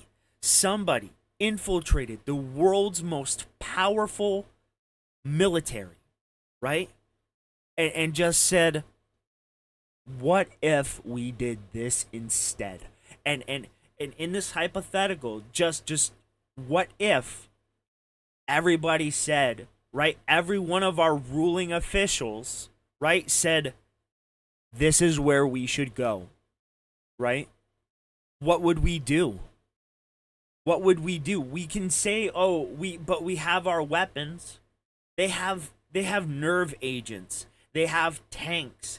They have drones. I mean, I don't know. It's scary, dude. It's legitimately terrifying to know that our one line of defense is just completely dwarfed because at some point we allowed our government to have unchecked military power. All reference the same ACLU report written by a non-expert. It's our most expensive fucking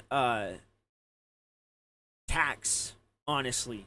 It's our most driving it's the biggest driving force behind our debt. Largely about the United States, itself based on earlier speculation. News travels fast, and headlines even faster.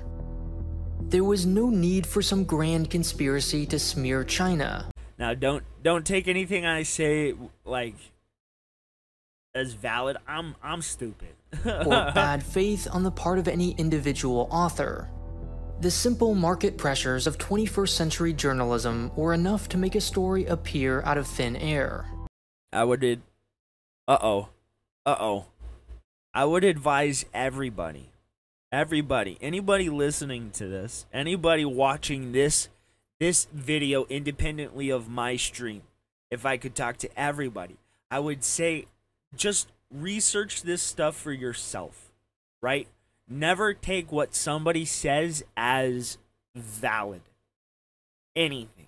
If it can't be corroborated, if it can't be, supported with facts and proof, and they're willing to walk it back, take it with a grain of salt. But after this article, what it wrote has come to pass, and it is true. It is true. Exactly. Make your own opinion. Think for yourself. Don't let me influence you. Don't let the government influence you. You influence your own opinion. Get out there. Put your nose, you know, in the book. Pick up a newspaper, as they say. Read what's going on around you. Be involved in your community. Know what's going on. Don't just sit there on the internet and perpetuate stupid ass fucking narratives and be like, oh, but this person, oh, but that person. No, just stop. Grow up. America's often quite justified suspicion Eyes of the open, Chinese government ears and to the technology ground, in general and were just never, icing ever, on ever, the cake. Ever. Since then, ever believe anything you hear on the internet. Always make sure you're researching shit. You know, it shouldn't have to be said, but the amount of stupid people out here nowadays is astonishing. the social credit system has truly taken on a life of its own, with coverage by the Financial Times, Economist, Fortune, and countless others. This now 8-year-old game of telephone culminated in an appearance at the White House, with Vice President Mike Pence describing it as an Orwellian system premised on controlling virtually every facet of human life. And yet, ask a friend, colleague, or classmate who spent time in China about their experience, and you'll likely be met with confusion. This is not a case of censorship. The Chinese government does engage in extensive censorship, but for the social credit system to work as described, the public must be, at a minimum, aware of its existence. Neither is this the result of propaganda. The government does engage in propaganda. But if the looming... No, I have to disagree with you here. If the looming threat, right, is that everything in your life will be walled off to you, then yes, it is Orwellian. It's conform or go without. Do or go without. I have to disagree. Propaganda. But in this case, the response is not anger, frustration, or disagreement, just confusion. Because, for all of its well-documented... If the people have to constantly be aware, right, that everything they do will bring down their social credit score, right? If I accidentally walk 0.2 of a fucking millimeter outside of the crosswalk, am I then jaywalking? Does my social score go down at that point? How is it calculated? Are there ebbs and flows, or is it just negative? What positives do I receive for, you know, positive groupthink? What negatives do I receive for negative groupthink? And if any of those things are subjugation, any of those things is a demotion in class status, then yes, it fucking is Orwellian. I have to disagree with you there. If the positives of it are you get to live a normal life, and the negatives are you get to live no life but exist within reality, then yes, it's fucking Orwellian. I'm sorry. Genuine atrocities, the Orwellian credit score system imagined by many in the media simply doesn't exist. I don't agree. The truth, however, is far more revealing. Sponsored by Skillshare. Get a 1-month free trial and start on my channel. If we watch their video, we can at least run like the first one, and then we'll go to where they're oh, did he just start learning everything from programming to graphic design. In June 2014, okay, I was expecting like some kind of code or something that dude uses. The State Council of China published this planning outline for the establishment of a social credit system. Now imagine if COVID, it's basically that. It's COVID restrictions. It's COVID restrictions. Imagine if our government came to you and said, oh, you accidentally ate too much McDonald's last week. You can't leave your house today. It is that type of shit. Now, the first thing you should know about this document is that it's incredibly boring and almost artfully vague. Full of dense phrases like promote the improvement of legal person governance, you almost have to admire how little it manages to say in 16,000 Chinese characters. The second thing to note is the broader context in which it was released. 1 month earlier, in May of 2014, the same government announced what it described as a war on terror against violent extremism in Xinjiang. This would later evolve into a full-blown— And see, this is it. This is it. It's all about fucking destroying the opposition. Right? It's about silencing the protesters. It's about silencing the people. It's ridiculous. Attack on Uyghurs and other ethnic minorities, including mass incarceration, surveillance, and violence that continues in modified form to this day. In other words, this was a time when much of the world was becoming, understandably, increasingly skeptical of the Chinese government. And here was this new, suspiciously ambiguous notion of social credit. The motive for some kind of inescapable system of surveillance and control seemed undeniable. In fact, what made the myth so potent was that it did contain an element of truth. In the years since, China has constructed a similarly oppressive, albeit less high-tech, police state in Xinjiang, involving DNA collection, phone searches, and security checkpoints. Besides, what else could the term social credit refer to? And if it truly had nothing to hide, why was the plan written in such cryptic language? But what few casual observers understood is that cryptic, inscrutable, Leninist-steeped jargon is kind of the Chinese Communist Party's whole thing. And there's a very specific reason. The benefits of autocracy for an autocrat are so obvious, complete unchecked authority, that it's easy to forget the trade-off. With complete authority comes complete responsibility.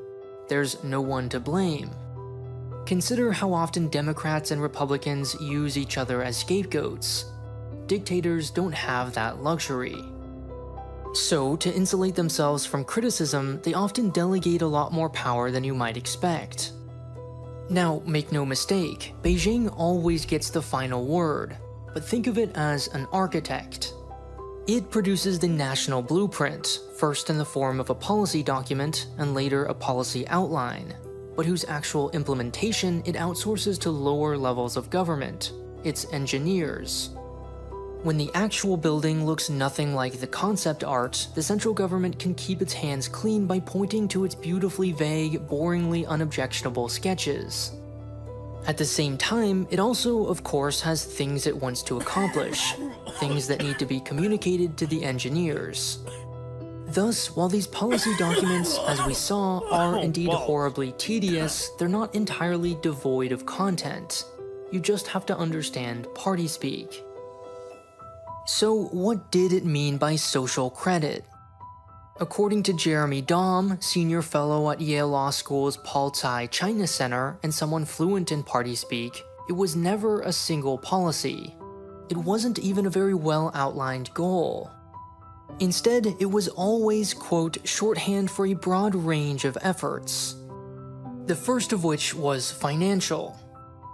In short, the millions born before the one-child policy became law in 1980 were in their prime working age years during the Chinese boom of the 80s, 90s, and early 2000s. That large mass of workers kept labor costs down. That rule for them actually hurt their culture. They were, especially females. But that created an age crisis in Asia. They were basically aging out their own culture. Exactly. And they're basically making themselves extinct. It's something we've never seen before. It's the destruction of a people by their own people. Or at least, you know, in the modern era, we've never really experienced it. It's the downfall of a great nation because it can't recognize the wrongs it's doing. I don't know. attracting foreign companies, who in turn invested that profit back into the country. But as all those workers began to retire, Chinese labor became a lot more expensive, leading to lower profits, and therefore less investment. That investment, however, could be replaced with consumption. In summary, if China was to keep growing, it needed to start spending. Yet, at the time, just 1/5 of the population had a credit report. Without banks or credit cards, they couldn't take out loans. And without loans, they couldn't spend as much money. Meanwhile, much of this large unbanked population used Chinese apps like WeChat and Alipay on a daily basis. So the thinking was, what if all that data could be used to create alternative credit scores? 8 private companies were selected to do just that as part of a pilot project. The most famous was Sesame Credit, an optional service that gave users a 3-digit score. The second and larger focus of social credit was centered around trust. Ironically, while outsiders view China as a tightly controlled, closely monitored police state, many in China saw their country as the Wild West, untamed, unregulated, and lacking in consequences. What? In 2008, for instance, a company was caught using toxic chemicals in its milk and baby formula, making thousands of— different. That's different. Regulating business isn't regulating the people. It's not the people. Well, I mean, it is some of the people, but it isn't the population in totality that are making these choices. So imposing this on them, I feel, is wrong. Children sick.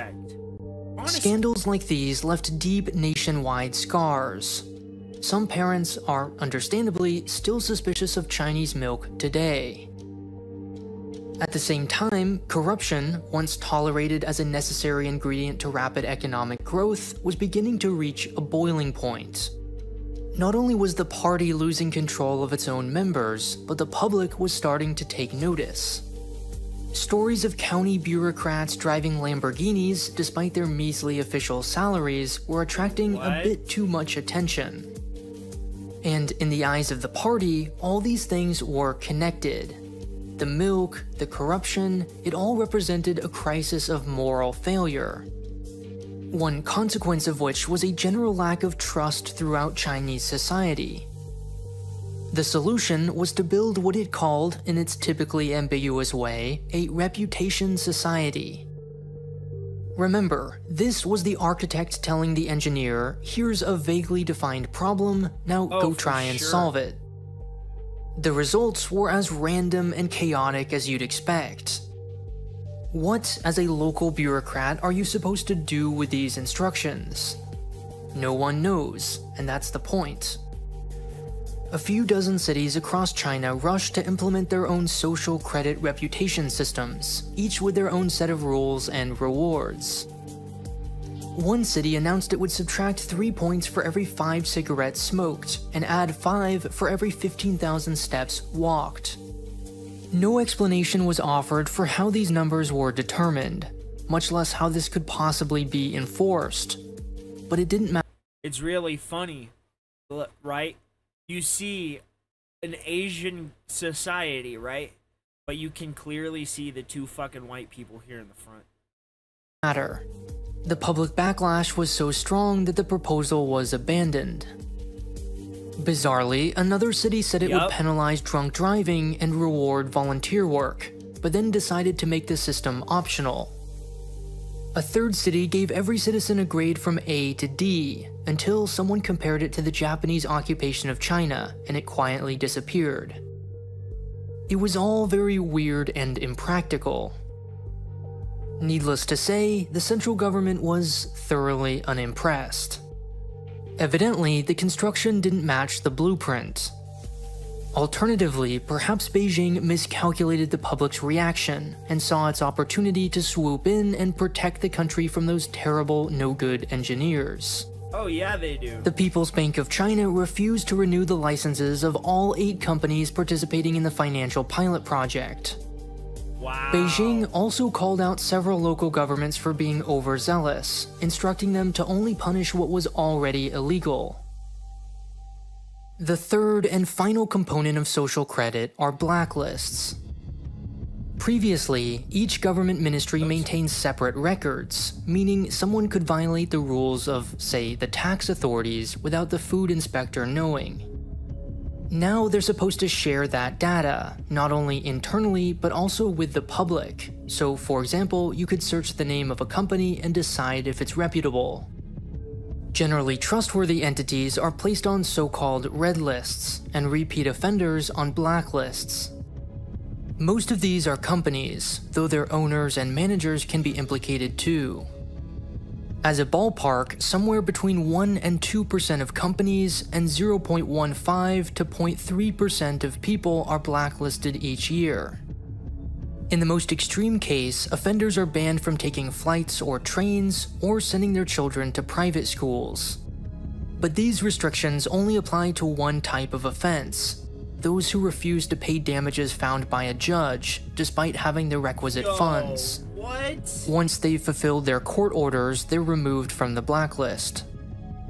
By 2018, So their answer to economic downturn is to say, hey, people who have nothing, because everything is owned by the government, give the money back to the government that the government already fucking owns. It makes a lot of goddamn sense.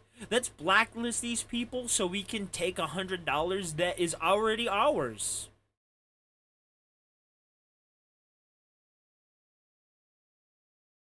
over 12 million of these judgment defaulters had been affected. Some cities even broadcast their names in movie theaters. Okay, let's review.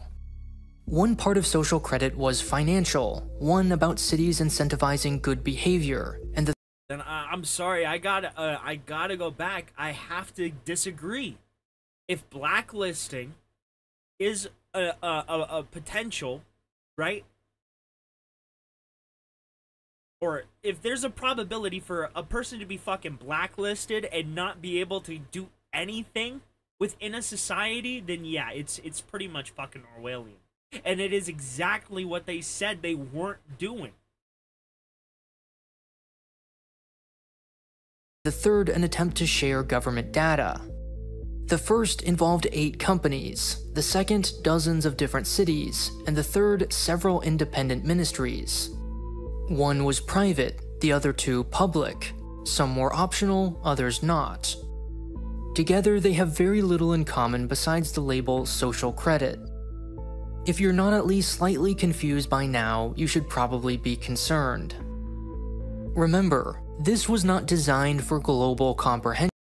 I'm very fucking confused. I'm very confused.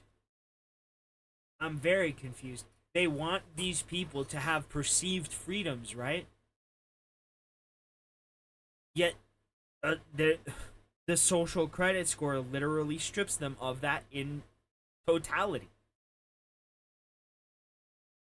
If smoking a cigarette lowers my social standing to the point I can't get to work in the morning, then there's a problem. If I can't take the train to get to work because I had a beer the night before, there is a problem.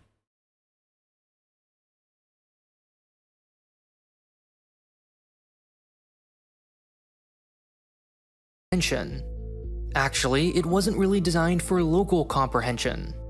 It was designed to leave the door open for experimentation. It was designed to obfuscate the fucking truth. To tell these people, right, that the apple is orange when it's fucking red. It's designed to lie to the people, to give them a false sense of security, right, and consequence, when in reality, stripping them of all of those things.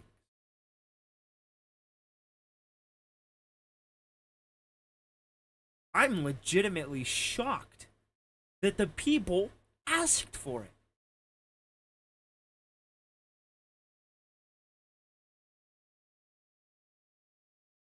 They live under an oppressive thumb, and they ask to be pushed harder.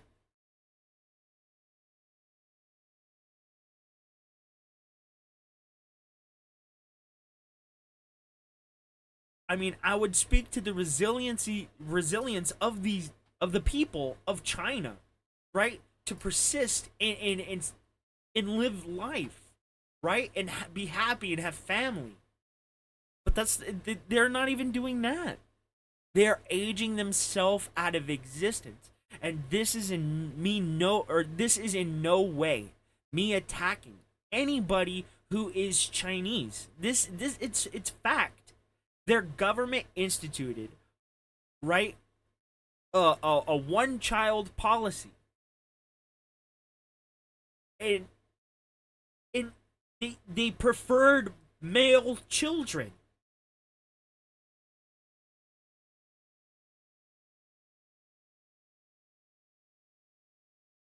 What happens in a society when they're all mostly men? If the majority of the United States was men, right? Let's say 95% of the United States was men and only 5% were women, we'd start to see the same problems. Our society would start aging itself out of existence. This isn't me attacking them. This is what is happening to their society. So please don't think I'm attacking them at all. It isn't. I'm shocked at what their government is doing to them. Exactly. And to retain some plausible deniability for the central government. So it should be no surprise that virtually every detail was lost on the media. Instead of 3 separate projects, many journalists lumped them all together as one. The inputs of privately owned Sesame Credit, your shopping behavior for instance, were paired with the state-sponsored punishments of the entirely separate blacklists, travel restrictions for example. Thus, the story became, if you buy the wrong things, the CCP will ban you from travel. But that's what was Social said in credit the video. was an easy device through which to conceive of and critique. Was that not said in the video? Was that not said in the video? That they would be barred from certain places, they would be barred from writing certain services, using certain facilities? Am I just imagining that was said in the video? Chinese authoritarianism. The irony being that the reason this 1984-style surveillance was so believable in the first place is also the reason the party doesn't need it. Chinese surveillance isn't some new development. The battle for anonymity was lost well before the birth of social credit. All accounts on all Chinese websites require real name registration, so— But dude, you're missing the point. You're missing the point. The point is that it's increasing the government overreach, right? And it's literally controlling them in every aspect now. So does every SIM card and internet cafe. If and when laws, including social credit, are weaponized, it's because of the underlying system, the nearly unchecked discretion afforded to individual police officers and bureaucrats. Now, it would be clean and simple to end the video here by concluding that journalists are just lazy and ran with a false narrative. But that too would be lazy. This is not just a case of— But they didn't.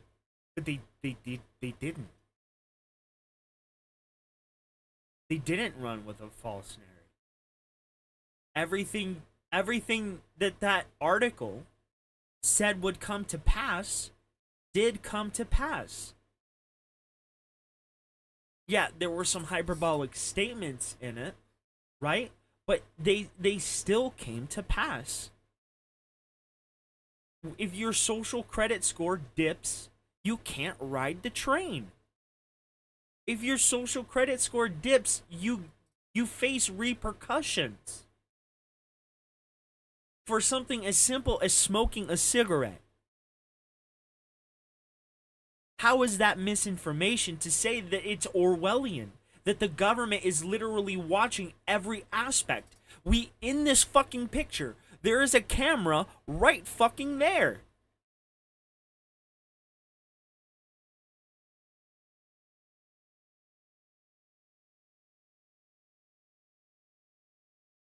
And there's another one right there. Now, you could say, oh, maybe those are lights. Possibly. So I'll say maybe those are cameras. But come on. You can sit here and say, oh, they ran with a false narrative, but they didn't. Maybe all of the information isn't 100% accurate. You can say that, but they didn't run with a false narrative. Everything they said would happen came to pass. The people live now under an oppressive system that bars them from certain activities based on the government's opinion of what is okay and what's not. It's Big Brother type shit. It's conform or go without. Do as we say or you're done. It's nothing like a credit score that you pay into and manage. It's nothing like that at all.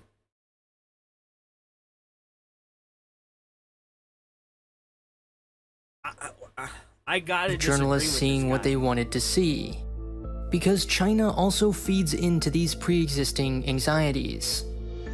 To see how, humor me with one final tangent. In democracies, politics seem to get in the way of simple solutions to healthcare, education, and infrastructure. When Congress can't seem to get anything done, it's easy to start thinking of party politics as a bug, not a feature. If only I were General Secretary for a day, everything would be so much better. If democracy is messy, inefficient, and complicated, autocracy must be clean, efficient, and simple. But not necessarily. If you're a student, think about the last time you tried to herd the sheep that were the members of your group project.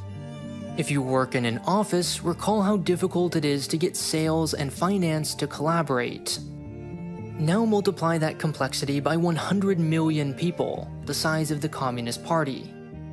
Though they may march under the same banner, people are people.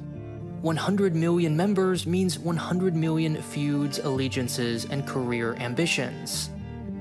By delegating power in order to share responsibility, China opens the door to a certain version of messy politics.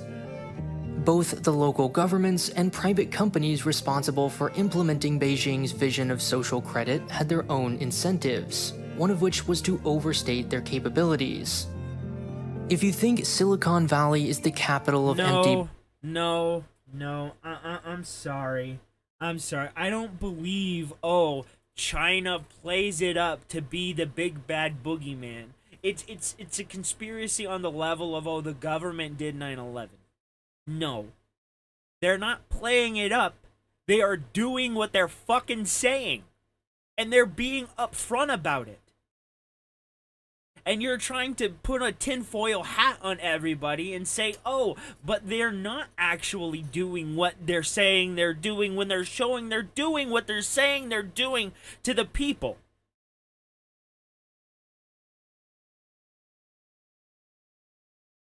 Do they or do they not face repercussions for actions as benign as accidentally jaywalking? Do they face repercussions for something as smoking a cigarette? Yes, they do. It is Orwellian because they're trying to control their actions in totality. What next? You wiped your ass wrong? I mean, come on. Buzzwords, try talking to executives at Alibaba or party officials from up-and-coming cities like Suzhou. Desperate to impress their bosses in Beijing, they throw around terms like big data, blockchain, and smart cities like it's no one's business. Take Sesame Credit, for instance. To curry favor with the authorities, the company painted a beautiful picture full of super advanced algorithms.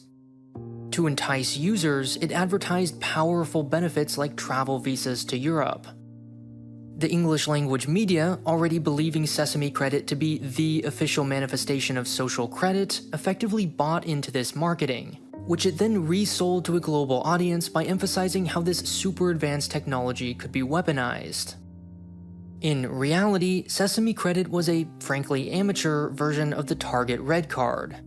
It calculated how often, not what you purchased, whether you'd completed your profile, not what it said, and how many accounts you'd added on the app as friends, not who they were.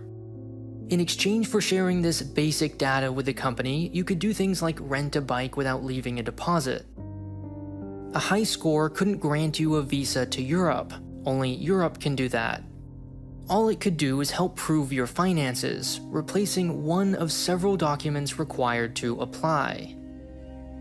Likewise, local governments love nebulous terms like social credit because, unlike, say, GDP growth, it's very hard to measure.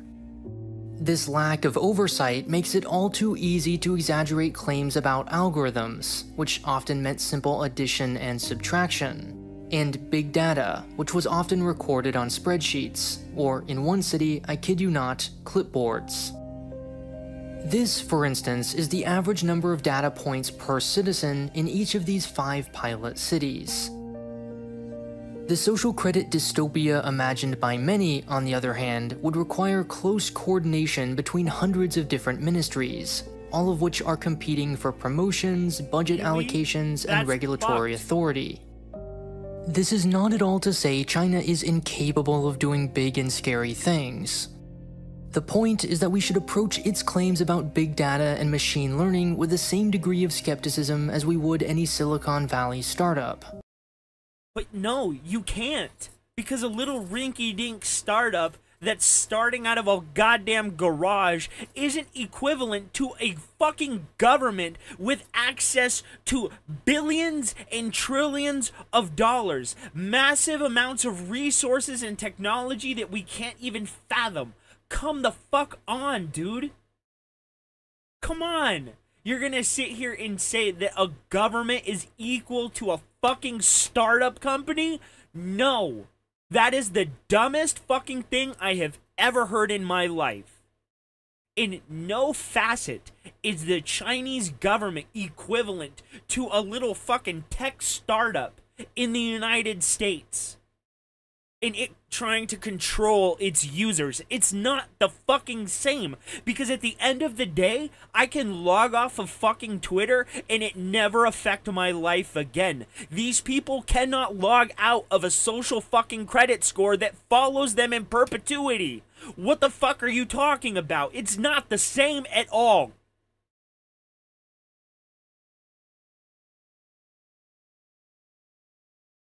It isn't the same. It's like saying a bullet is the same as a little BB.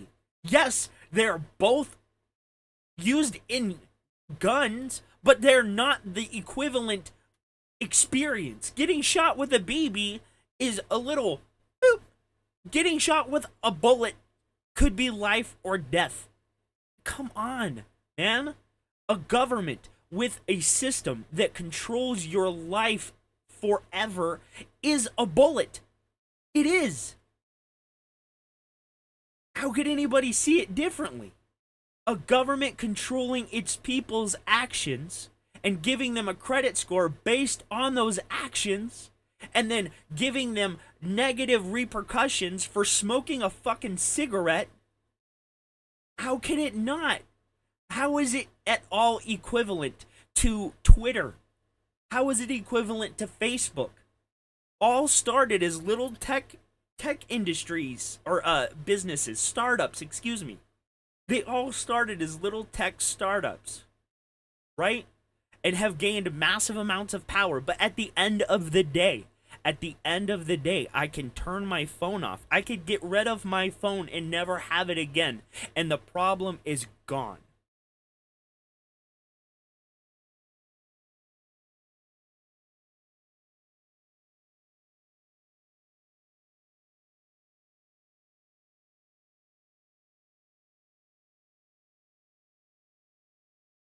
What?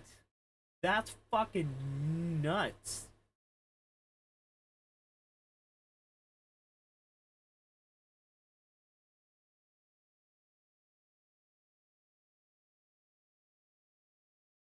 Wow.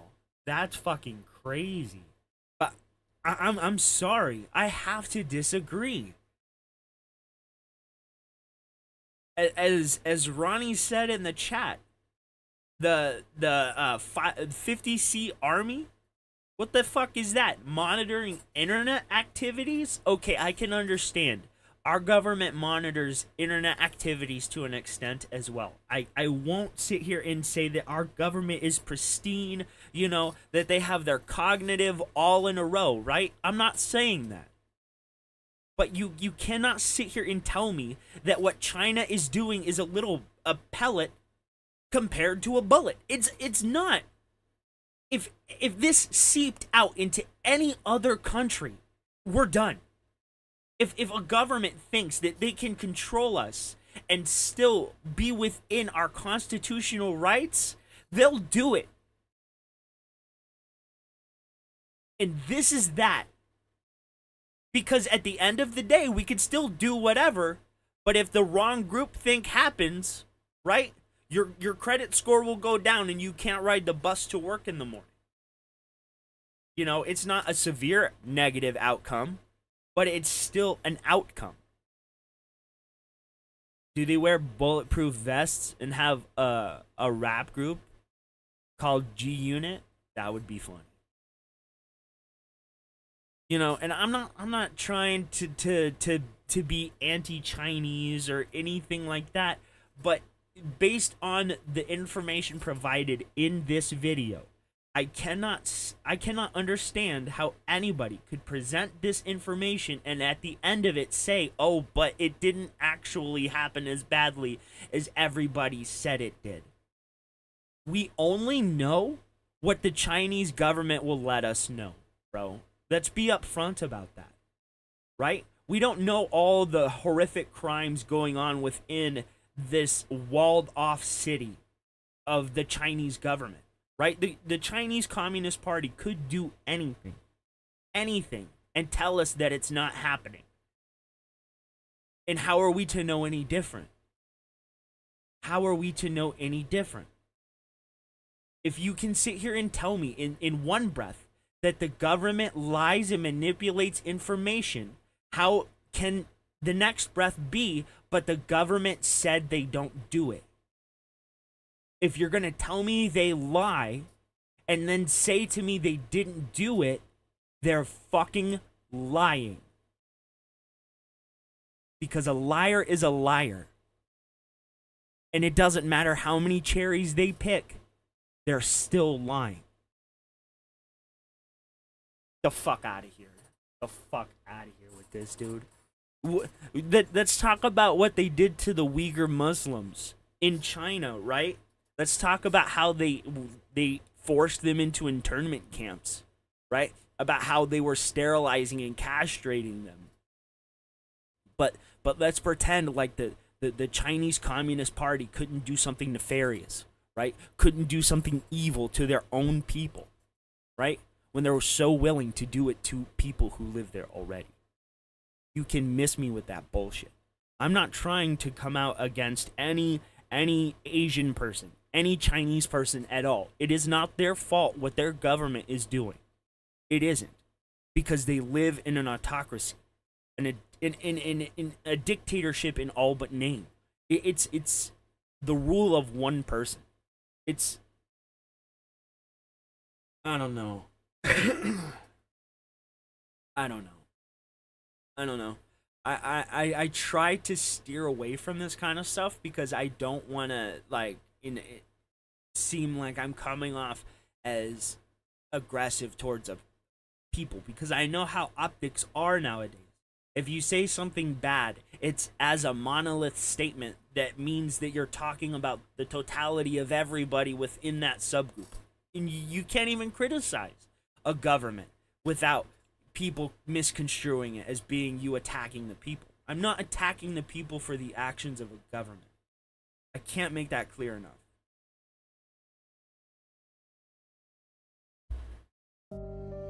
Currently, one side is primed to see China as 10 feet tall, and the other is incentivized to exaggerate its height. But bro, you're sitting here telling me they're 4 foot tall when they're about 6 foot, you know? What they're doing in this analogy is teetering on becoming a real problem. A real problem. Just imagine if a free country, right, like Canada, was to try and implement a social credit score. What's to stop the United States from trying to do the same thing? What's to stop any free country from trying it? What's to stop them? And putting a little bow on it and saying, oh, but it wasn't as bad as everybody made it out to be. I don't care. An inch is a mile in this instance. You give them something, they'll take everything. I don't see it. I don't see it. I don't trust governments first and foremost. So I don't understand why anybody would trust a government to think that they have their best interest in mind. They don't. They have subjugation in mind. They have rule in mind, keeping their power in mind. That's what they think about. When they're going to bed, they're not wondering, oh, how can I help the common man put food on his table? They're thinking, how can I put food on my table? Never forget that. They don't care about you the way they pretend. What could go wrong? Conversely, what you can't go wrong with are these classes on productivity and learning new things with all have need a little push, don't know where to stop, right? Without learning in quite of your memory now, classes with no. Alright, we're done. I'm not watching Vice. In 2019. No. But I haven't talked about that in a long time, and I could be completely wrong. You know, this is just me off the top of my head based on the information presented in the video. So please don't think I'm making irrefutable factual statements. I could be wrong. You know, it was spitballing. So if I'm wrong, I'm wrong. You know, it is what it is. I'm not the arbiter of the truth. So if I'm wrong and you have information that can prove me wrong, by all means. But I don't trust the Chinese Communist Party to deliver positive or any information for that matter that doesn't paint them in any sort of light other than positive. So you sitting here and saying, oh, but the government said they're not really doing it that bad. Motherfucker, you just told me that they lie.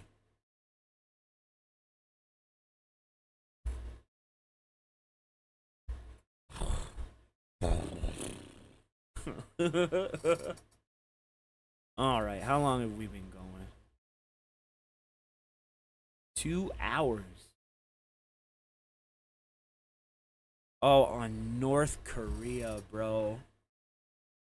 Honestly, that's where I see China going. It might not be this generation. It might not be the next generation. It might not even be the generation after that. But it's coming.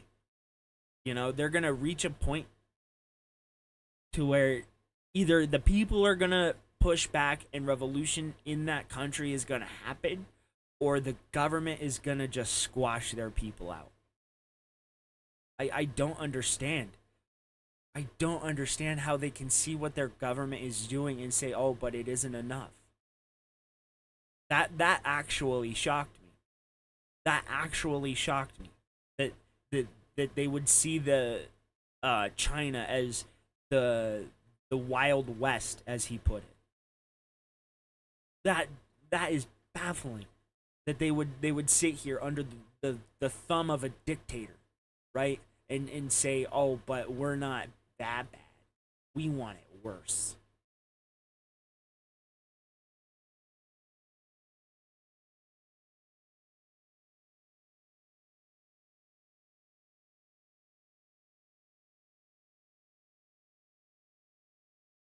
Fuck. And see, this is what I'm talking about. Oh, what's to stop the government? Even the Constitution, like a well-armed militia is a response to a tyrannical government, but it obviously didn't account for like silenced aircrafts, unmanned drones, fucking weapons that could be fired from one side of the country and literally hit another side of the country. We have guns, but we don't have ballistic missiles.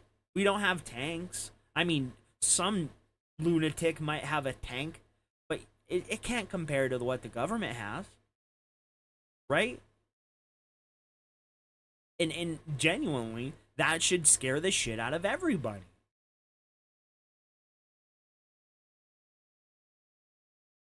It should. Just look at what is happening in the UK right now. In fact, since we're on this,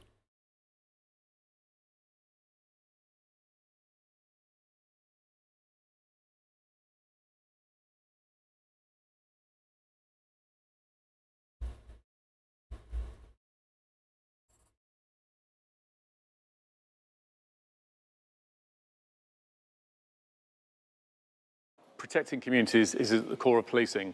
That's why, as police chiefs, we've been meeting regularly over the last few days, and we've decided to marshal thousands of police officers across the country. We've changed our tactics in the last couple of days. So besides marshalling more officers, we're brigading some of them at key strategic locations across the country to give us more agility to respond to wherever the protests are most intense. Of course, so that we can respond with agility and show overwhelming force, so that the criminals and thugs on the streets don't succeed. We're hearing about specifically immigration centres or immigration lawyers being targeted. How concerned are you for people in that space tonight? So we've seen that. And see, this is what genuinely frightens me about a social credit score. What happens when it leaks into a society like this? Like this, that's already teetering on the brink, right? What happens if it infests something like this? That list circulated. Obviously, that's at the centre of our planning. For tonight. Also keeping an open mind on other possibilities and other intelligence that's coming into our system. That's why we have thousands of officers on tonight. We will protect those people. It is completely unacceptable, regardless of your political views, to intimidate any sector of lawful activity, and we will not let the immigration asylum system be intimidated. They're operating lawfully.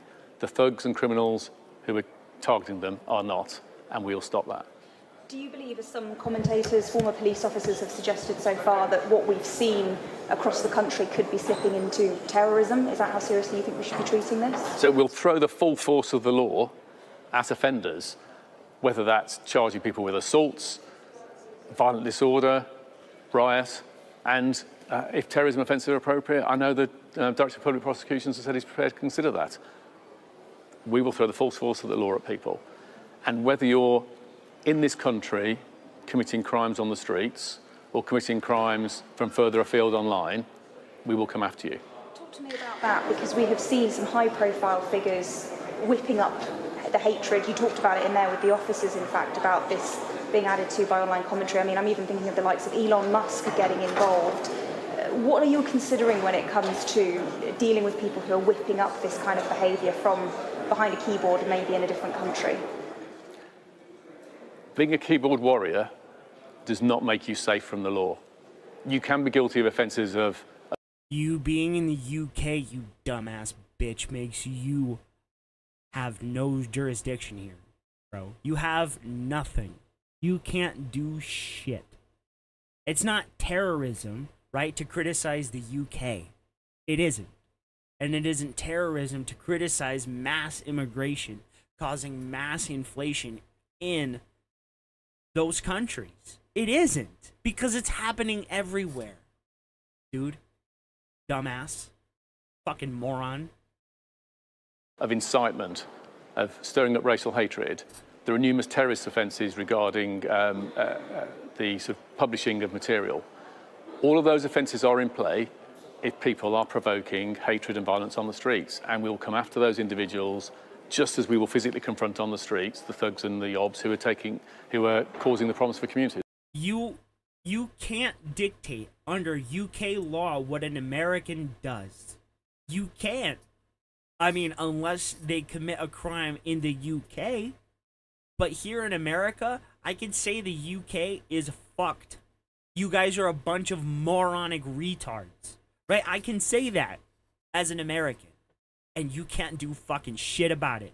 You dumbass bitch. Come at me, bro. Fuck out of here. And on that note, a lot of this commentary discusses two-tier policing. Where do you stand on that, and what would you like to say to the people who say that you are treating different groups differently when it comes to your policing response? It's complete nonsense. We have commentators from either end of the political spectrum who like to throw accusations of bias at the police because we stand in the middle, we operate independently under the law without fear or favour. You stand in the middle, right? But you only face one direction. You conveniently leave that part off. You conveniently leave that part off because there wouldn't be civil unrest in Britain, right? If you didn't face only one direction. And that is the problem in your society right now. People don't trust you, right? Because you aren't being impartial. You aren't being in the middle. You are clearly and definitively on one side over the other. Your statements here fucking prove it. Thinking that you have totalitarian rule over the entirety of online speak is fucked. It's stupid. And the fact that you think that your authority reaches world fucking wide is asinine. It proves you're inept at your job and you're too stupid to be doing what you're fucking doing. You're a retard. A dumbass. And if you've got crazy views over there, you don't like it. And if you've got crazy views from over there, you don't like it. We will continue to do that. The serious voices... No. See, you caught yourself. You caught yourself. Because they'll say stuff on that side, and they'll say stuff on that side, but you're only defending the one side, bro. If you were defending both sides equally, as you're claiming, there would not be civil unrest. There would not be claims of you being biased and partial towards one group of people over the other if it was not happening. Who echo those are of more concern to me, because the risk is they legitimise it and they legitimise the violence that the officers I'm sending on mutual aid today will face on the streets. They are putting them at risk by suggesting that any of those officers are going out with any intent other than to operate without fear or favour in protecting. But bro, it's not that people are just pulling this out of the air and saying, but this is happening. It is happening. When your officials, right, when UK police officers are going into people's homes to fucking arrest them for what they said online, you're lying. In fact, I can pull up the clip right now.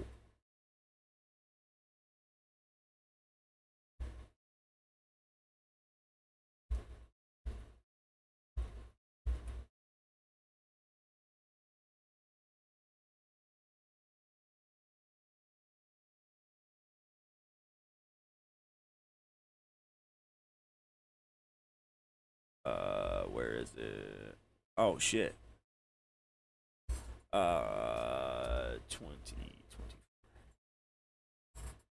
Where is it, bro? And Without of course, fear or favour. I can't find it. And if you've got crazy views over there... Of course I can't find it. But there was a specific video of 2 police officers breaking into these people's homes, right? And putting them in handcuffs and carting their ass away because of what they said on the internet, bro. You're not playing both sides. You're not being impartial. You're very biased. And it's clear that you are on one side of the spectrum over the other, bro. It's obvious. Like, get the fuck out of here. Communities. Are there individuals particularly that you want to name in that? I mean, again, I don't want to give individuals credit by naming them individually. But if you're a keyboard warrior, you're not safe from the law if you incite violence. could even somebody like Elon Musk be considered for something I'm not like going to that? get into naming individuals. And then talk to me about, I know there were frustrations that you were feeling certainly on Monday in regards to an incident with a Sky journalist. I just wondered generally how you found the past week in terms of the stress and the strain that you are under. Where does this come in terms of your career, how much pressure the Met generally policing in this country is?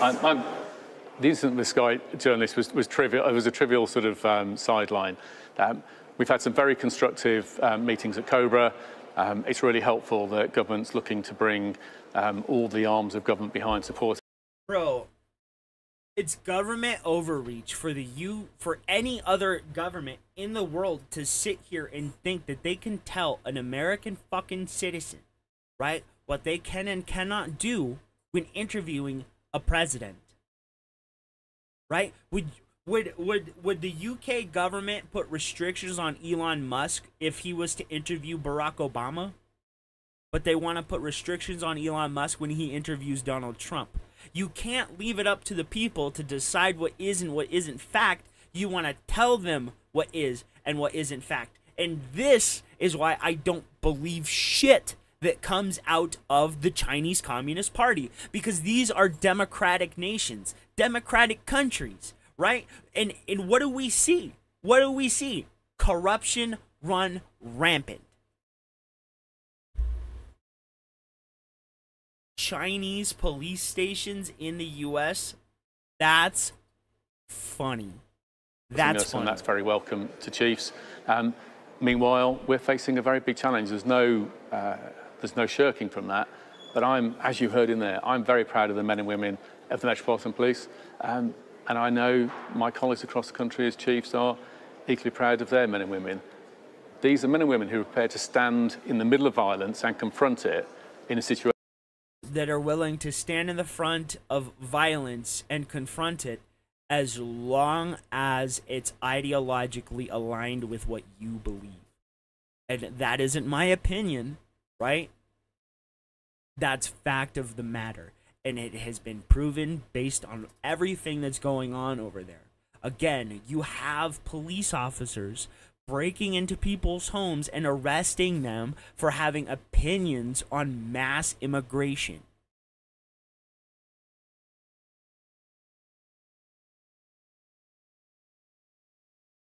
Six more Chinese police stations operating in the U.S., spanning from What? California to New York and in between. But the facilities extend beyond American borders, too. Spain-based human rights watchdog Safeguard Defenders noting there are over 100 of these Chinese overseas stations operating in 53 countries. Human rights groups and U.S. officials raising concerns that they are used to harass and intimidate Chinese dissidents. While China maintains they simply help Chinese nationals with their documents and driver's licenses. What do you think? Let us know below and subscribe if you... I don't know anything about that. Honestly, I'd have to research it. But holy fucking shit. I didn't know that. They're only over here to make sure that Chinese people get their driver's licenses. Bro, I'm sorry, I don't believe that. You haven't already. And MK Ultra didn't have it, right? You're gonna tell me that next. The moon landing was fake. It was all in a soundstage, right? What the fuck? Oof. Yeah. What's that one? Alright. I'm kind of done with the political stuff. I'm not gonna lie. I went on nonsensical, stupid tangents there. Again, opinions expressed here, man, are just off the top of my head. If I'm wrong, I'm wrong. I don't I never proclaim to be the arbiter of the truth. If I'm wrong, bro, it is what it is, you know.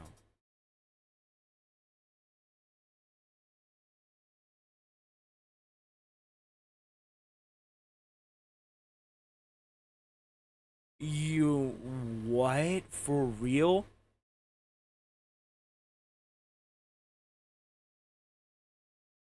That's fucking insane.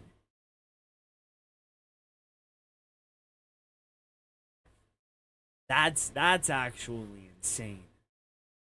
I didn't know that, bro. I really didn't know that.